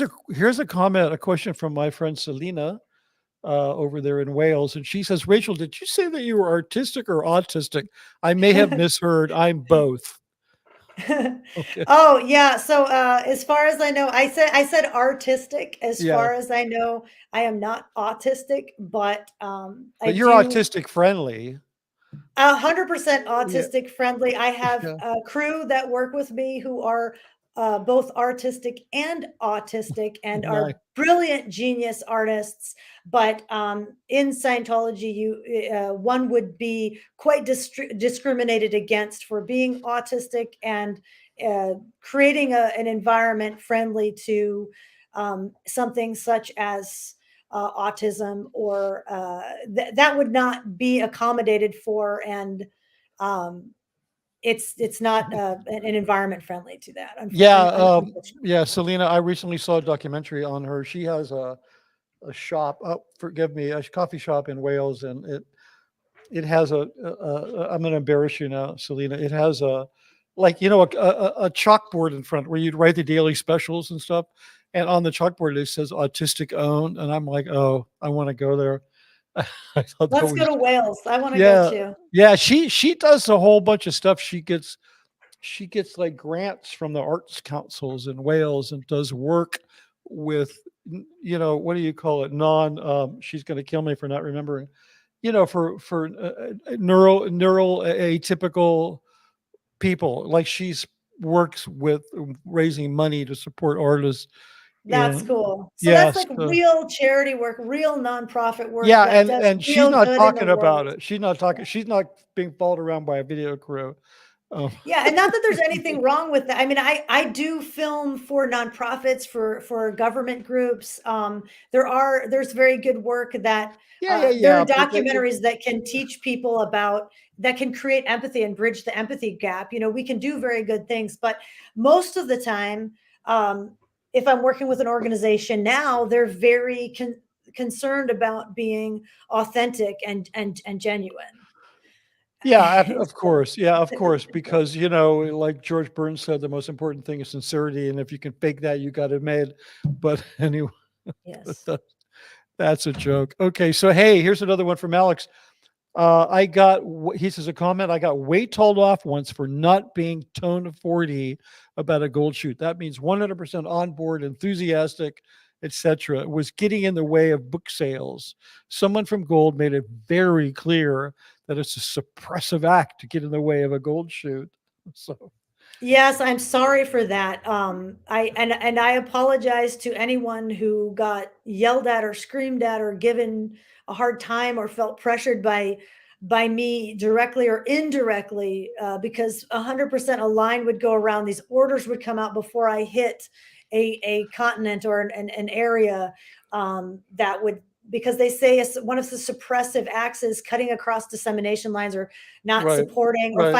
or finding fault with the dissemination that is currently working or being used, right? So Right. that got interpreted to be, if someone's like, oh, I just want to get on with it and sell these books, I don't want to have to, like, pull people off of their real job to like pretend Right. like they're selling books for a gold shoot, then it would be like, well, you're being suppressive. You might be an SP. Right. And I know that was probably created hard for people, and probably got people sent to ethics, probably got folks in a lot of trouble, and it's not right. And so if Yeah. you're one of those people, I Yeah. apologize to you, because I also didn't have a full understanding of how things would trickle down.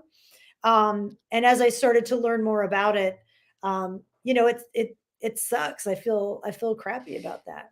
Yeah, well, I'm sure he's over it, but I'm sure he appreciates your apology. Yeah. I hope you meet Alex. Alex is a channel, by the way. I He's know. yeah. I subscribe. Okay, good, good, good, good, I good, good. do. So there you go. That's her amends to you, Alex. She's made up the damage. She subscribed to your channel.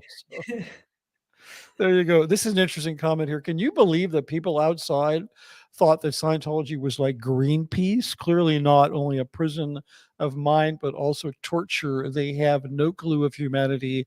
Wicked cult, money machine monster. Okay, that's cool. That's the meme of the day is humanity is wicked cult, money machine monster. Okay, that's it. The three M's Sounds of like a science. band name. Yeah, yeah, the money machine monster. Yeah. But it's not as good as Xeno and the Body Thetans. That's the best name that I've heard in a while. Okay, I think, let me see if we miss anything down here. Oh, okay, good. And so we got a couple of new comments. Let me make sure there's nothing down here.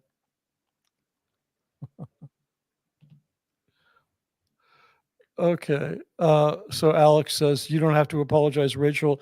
You were doing what you had to do. We all thought we were helping.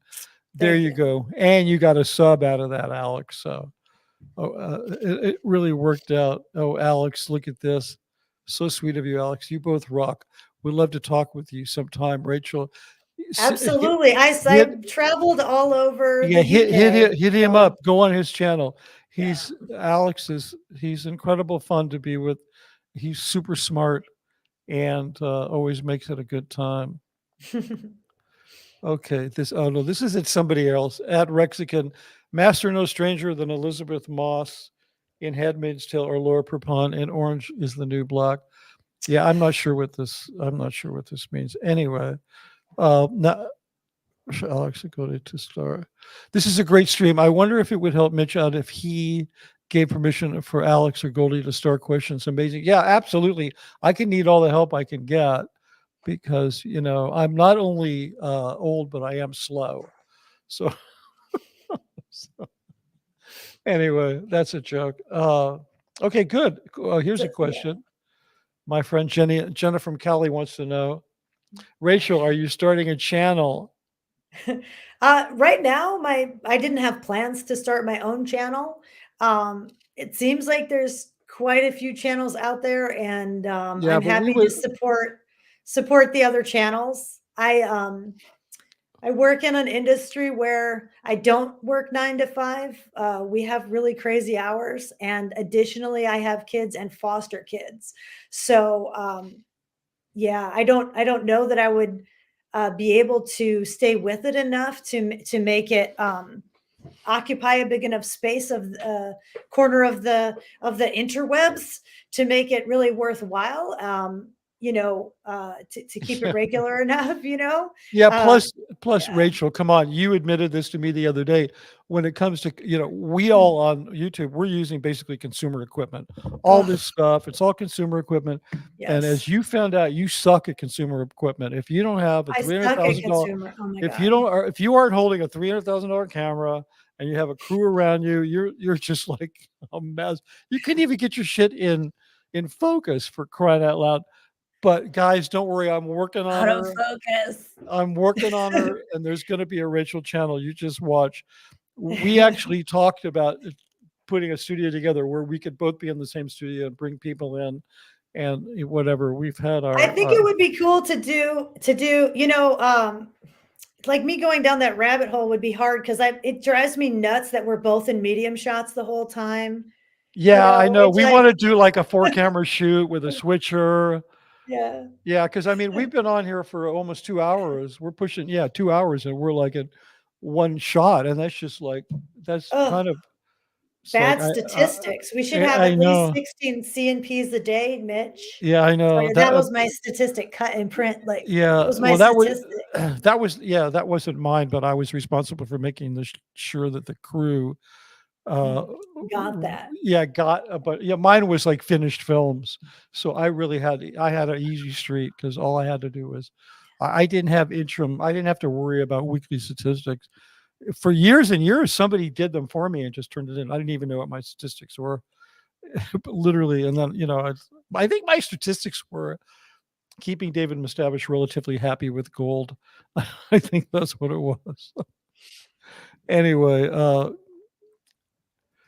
okay, so just so you know, Tassie Devil, who's from Down Under, wants me to know that Rachel is totally in focus on my big TV. Well, for crying Thanks, out loud, Tassie. she's using Look at my autofocus. It's yeah, this Canon autofocus it's really technology. good. My Nikon is way slower than that. Oh, So, let's but not then get started with I have Nikon stories in the like you're using the Scientology obsession camera Nikon. oh, Nikon is but Yeah. I'm like a Nikon person. I mean, to me, it breaks down into two schools. Nikon is more the fashion world because of Richard Avedon, and because he made everybody in love with Nikon cameras because he was such an incredible fashion photographer, and he was a Nikon guy. And then on the other side, you have Canon, which is the sports people, like sports and action and nature people are really into Canon. So But it if kind of you do moving pictures and you want to manually focus and you happen to need to shoot with a mirrorless or DSLR right. camera, Nikon focuses backwards, dude. Like that's it. Like You, backwards. Like it goes the wrong way yeah, I because know, we're Nikon, No, like come on. I know, but I'm not going to use a camera that's manufactured by a company that makes copiers, for crying out loud. I'm going to only use a camera that's made by a camera company. Okay. So Well, I shoot Arri most of the time, yeah, Arri cameras from I Germany. know, It's just I'm not gonna hook that up to I know. live Somewhere I stream. should have brought that. I should have brought that picture up of you and your area. Uh, I'm quite green with envy because Rachel It's has an pretty. Arri. Yeah, she has an Arri Mini, which is an incredible camera. Casey says it would be fun to have Mitch and Rachel discuss or critique some of the Scientology TV videos. Wonder if Scientology would make it prohibitive by taking them down. No, for one thing, they're not going to take them down. I did a reaction video to the gold video. If you haven't seen it, go to my channel and watch it. It's under the video tab, and they still have not taken that one down. So they won't do that. They'll just leave that shit up forever.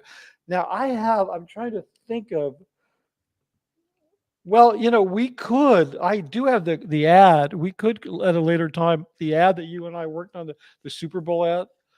We could show that and then respond to it. That would be fun. Super Bowl ad. Yeah, Super Yes. Bowl. Yeah, if they're ads that they show on the Super Bowl, I refuse to call them Super Bowl ads.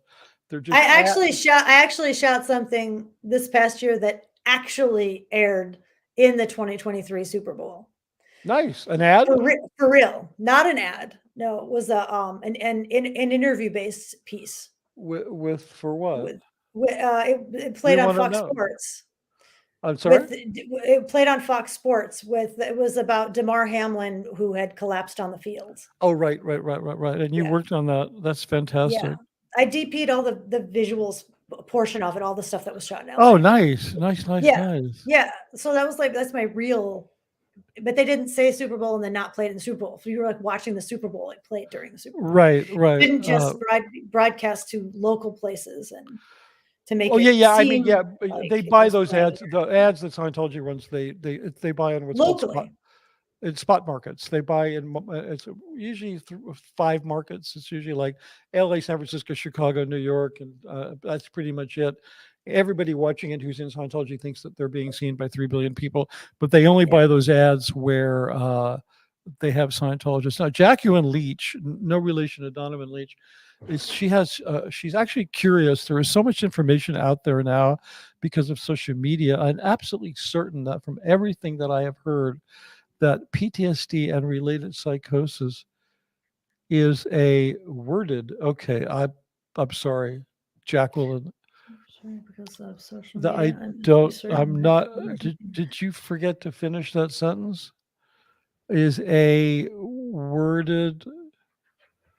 Okay, so Jacqueline, maybe you'll help us out with that. We'll come Yeah, back to it. yeah.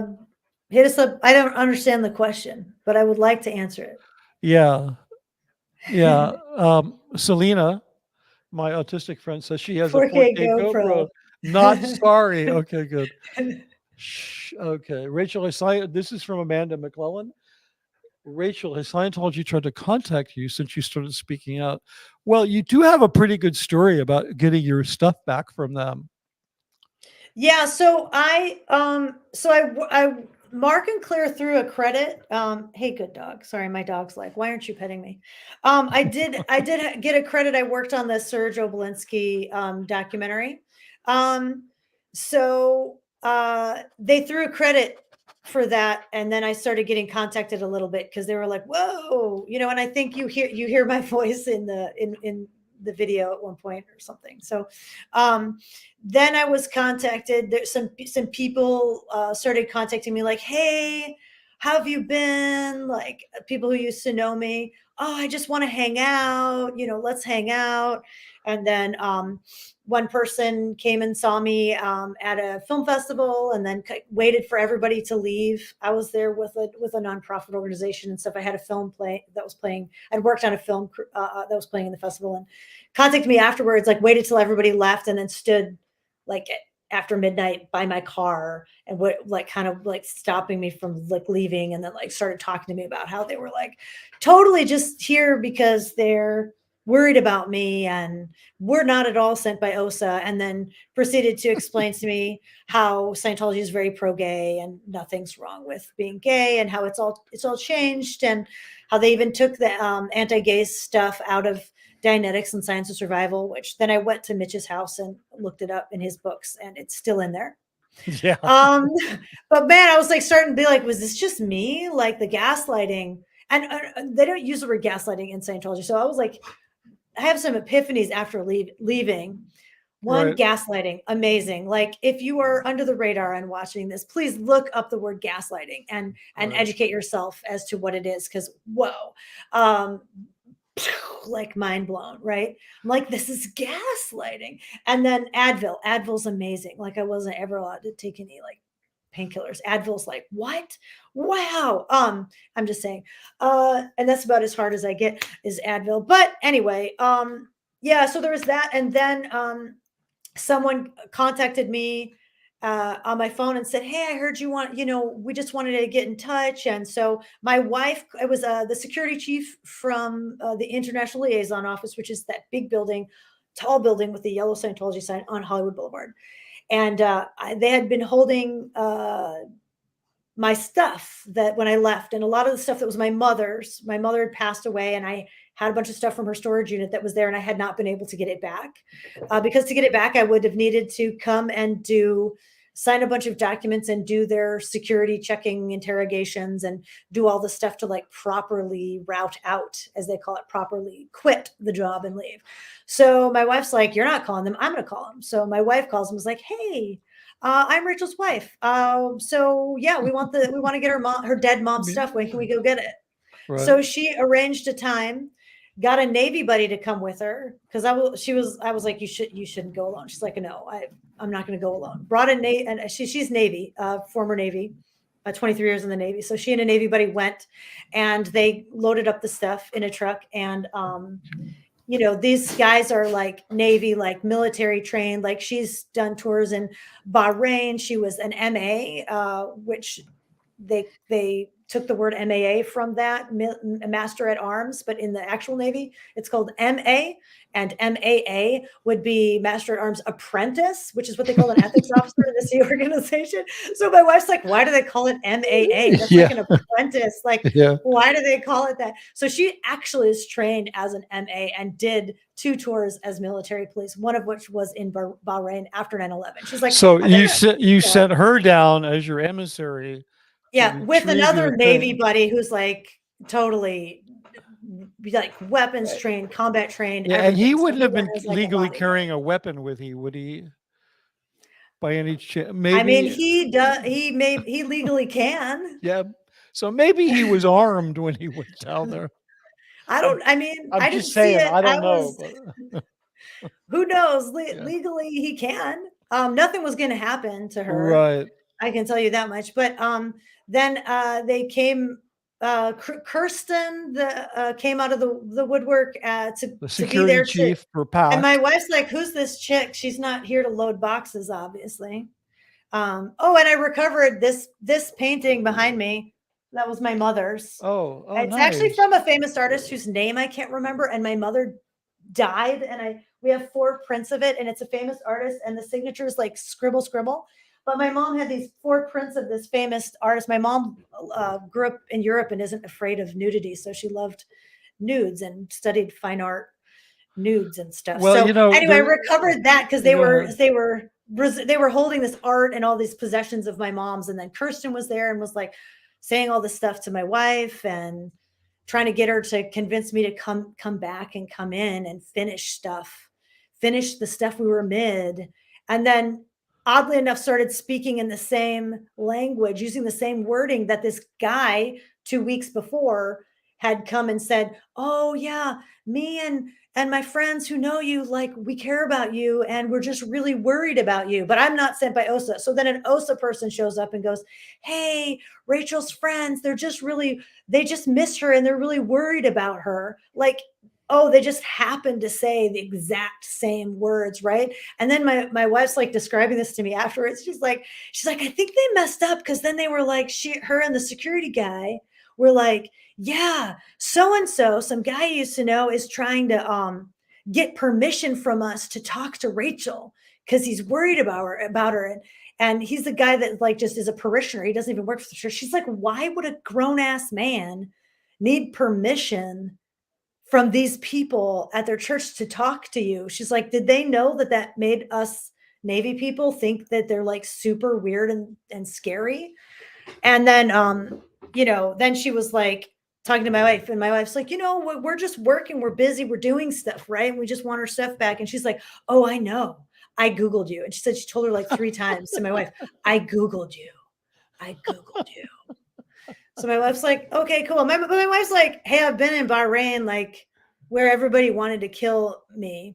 And I've had to, carry a weapon in a chem bag, a chemical warfare bag." Like, she's like, "I'm not scared of some Scientologists and stuff." So she was like, whatever. She got the stuff back and left, and I did not come back and do any site checking or sign any papers. I'm surprised. I thought for sure you would have gone back. Okay, Yeah. so hey, here's a couple of comments here. This is from Purple Groovy 69. When filming Little Davy, was there something special you had to do to make him seem taller? Oh yeah, like I'm sure I would have received a COMEV, which is a justice action where you get in a lot of trouble if I'd filmed from too high of an angle. He has a good side, so you always had to feature the good side, or you could get in trouble if you were featuring. Like people make that joke. They're like, "Is this my good side?" So there was rules like that, and then if we were filming stuff, you would not want to be, trying to shoot him next to somebody who was super super tall. Right. Or something like that, or even not even super tall, kind of tall. Right. So you're just always looking for anything that would be flattering, and make sure the light is flattering, and make sure all that. Well, I have a question. Was this like documented? Like, did you have like a little printed book of how to shoot David Miscavige? We were starting to, myself and one other cam op were starting to like document the things that we would do. I think initially I was just told in person. Yeah, don't fuck it up. Yeah, this is the good side. I think I was briefed by Lou, his assistant. His girlfriend, yeah. Yeah. So, well, girlfriends know, hey, what is Jenna from Kelly, she has a question. There are rumors that you were with Mike when he got Rosemary out. Is that true? It is true. I was there, and I may have filmed some things. Oh, okay. Well, yeah, okay, good. It's a little teaser But they there. didn't notice. I can tell you this, one of the first times I had any reconnection with anything related to Scientology. It was really difficult to experience. They were there. They were calling her, the OSA people, OSA folks, or the security folks, whoever it was Right, calling her phone. We had timed out. Mike is military, and he ran it like a military extraction. He met right, with everybody and had everything planned out to the minute, like it's going to take this many minutes to go here. He had it timed out, like if I go in at this time, the traffic is, it's going to take us this amount of time to pack up. You're packing up this suitcase and it's going to go in this. You're packing up this, her other bag. You're wow, helping her get in. I mean, he had it. The only reason he could walk into a facility and it came off like that is because this guy's like he's run military operations right, in Afghanistan and Iraq and such, right? So right. it was military precision planned out to that degree, and it all went on time, exactly as he had it planned. He's like, you're Wow, going to say this, you're going to be here, you're going to go in first, you're going to say that. And he was calm. I mean, you take somebody who's military and they're like, I'm not scared of you. Come on. yeah, Like, so the training that he had was very apparent. But not to say that it wasn't extremely brave of him to do it and big of him to do it, because wow, it was. And then we left, and we're trying to get her onto the flight. And then there was a issue getting a wheelchair for her. And the security folks are calling her phone saying, you've kidnapped her, give her back, bring her back, bring her back. And I was really scared. I'm like, what do I do if they show up? How am I going to have this conversation and encounter them? But right, he had it timed. They didn't make it there fast enough. And we were all out because, the blow drill is initiated. They call it the blow drill, and they'll send someone to LAX, send someone to Burbank Airport, send someone to Ontario Airport, send someone to the bus station, send individuals to the Union Station, to Amtrak. They start pulling all your credit cards, pulling all the phone numbers and addresses of anyone you've ever they keep a file, like anyone you've ever visited. They make you write, like, I'm going to go visit my sister on leave for a day on a Sunday. What's the address? What's the phone number? Like, when I right. didn't report, they had somebody at my sister's house, like that, right? They have keep all the stuff on record in case anyone blows. So they initiated that blow drill, and the only hope was getting her past security fast enough. So this was like Zero Dark Save Rosemary. Zero It Dark. was. That is Yeah, and awesome. and and the poor lady's on oxygen, and they're trying to, like, she's has her heart monitor on. They're trying to keep her heart rate down, because it's dangerous for her. And Right. then I have to plug my computer in. Sorry, I'm like low. But then someone was like, I don't know what's going on with you people, but I think you need the wheelchair faster than I do. So I'm going to step out of line and give her my wheelchair so she can go. Nice. And they Nice. went and they made it past security, and they made it on the plane. Unbelievable. Tessie Devil says the Sergio documentary was awesome. Great work, Rachel. Thank you. Serge is an amazing person. He is Yeah, truly an yeah. inspirational, wonderful human being. Tess Angfers says, big hug from Sweden and good live, wonderful chat. Love it, Goldie. Quick quote, the only legal RPF is our own laundry room, so you know. Okay, so I think that's a little bit of an inside joke, and I'm sure it's very funny. Okay, so I think this is Jacqueline Leach. She's clarifying, is mental illness uh, bust or kick? Oh, the containment and violence will result in a lot of PTSD and psychosis for anyone with some predisposition. Here we go. This is I have a mental illness, so it's of interest to me, and I know PTSD and psychosis quite well. I can't imagine that would go over well in Scientology. You need lots of sleep. Yeah, I mean, one of the real tragedies of Scientology is if you do have some issues mentally and they're affecting your behavior negatively, like your trauma response is such that your behavior is maybe somewhat negative, rather than getting help, you'll get punished. So that's a real Yes. problem. Yes, and Jacqueline, the thing is that their belief is that the mental health profession is all a scam, and that the downfall of the entire universe and what's wrong with our whole universe is psychiatrists and psychiatry. They Yeah, are the right. ultimate SPs. Yeah, that's going They're back the only thing trillions worse of years. than Mitch is a psychiatrist. You know, like, and it's going, Well, yeah, thanks they're for like, that. yeah, Yeah. So sure. hey, listen, I just got to put this up from Amanda Lynn McClellan. I'm so glad you got your things back, and your wife and friend are awesome. They You are can, awesome. yeah, They are you can awesome. forward that to Michelle, and I will. yeah. So I think we're done. I think we need to bring this to a controlled landing. Please, no more questions. I was going to try to keep this under 2 hours, and I utterly, completely failed. Rachel, it was an absolute pleasure to have you. I don't get to see enough of you in the real world, even though I keep trying to hook up with you, but you're so busy all the time. So, real quick before we go, what just tell us, what are you up to right at the moment? What are you shooting?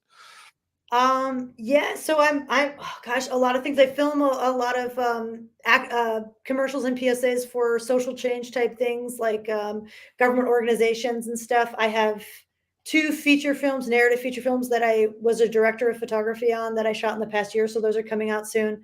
I have Great. two others that I camera operated on. I have a feature length documentary on women's rights that I was director of photography on. That's coming out. Um, and I'm shooting this week some virtual production where the stage behind you is all like this virtual world, and your camera's being tracked. Right. Which so I'm doing a music video that's part of a workshop to learn that technology. It's all this new crazy technology. So Right. I keep busy. Yeah. So Uh, the yeah. yeah. So We're in a the strike. strike We're in a strike. hasn't really. Well, we're the writer's strike is over, but there's still an actor's strike, and so there is a limit to what I can work on, because I would Right. never cross a picket line or work on something that Of course uh, not. isn't is. But the strike is only on certain types of things, right? Right. So Right. there's certain projects that maybe I wouldn't promote them until that strike is figured out and is Right. over. There's certain Right. things I can work on, and certain things I can't work on. I've shot a bunch of short films in the last few months where we did get SAG Screen Actors Guild okay. So I Okay. don't know. I keep busy. You're busy. So I'll tell you what. Somehow. Next time we come on, I want an update. We want to know what you're doing, and if there's anywhere we can see your work. So people don't want us to go away. Hey, Joni, thanks for the super chat. She says, my question is, if you question them, what would do? Because I always question religion. Oh, like if you question in Scientology. Yeah. So the answer, Joni, I believe, to your question is, if you question Scientology, which they say what's true for you is what's true for you. Um, It's not actually true. That's actually not true in practice. What you will do is they will think that you have a misunderstood word, that Yeah. there's a word Primarily. in that Yeah. section that you read that you did not Yeah. fully understand, or you have the no definition or the wrong definition for it. So you will be Yeah. sent to word clearing. And if you fight that word clearing, where they look up all your words and don't come around to actually agree with what L. Ron Hubbard said, then that would roll into you being sent to ethics. So they'll maybe tell you it's okay and let it slide a little bit, but if you have any sort of disagreement, it boils down to you misunderstanding the words that L. Ron Hubbard wrote. Yeah. 100%.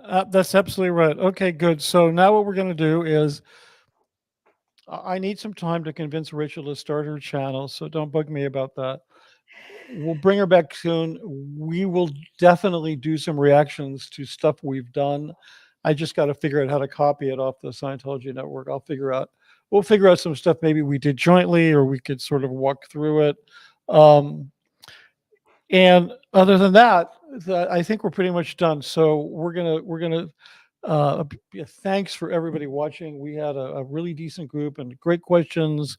And Good questions. Yeah. yeah, definitely. This was really a lot of fun. You guys once again exceeded my expectations. So we're gonna go out with a little visit from my dog Weston, and I hope you guys all have a great weekend. See you, Rachel. See you guys. Bye.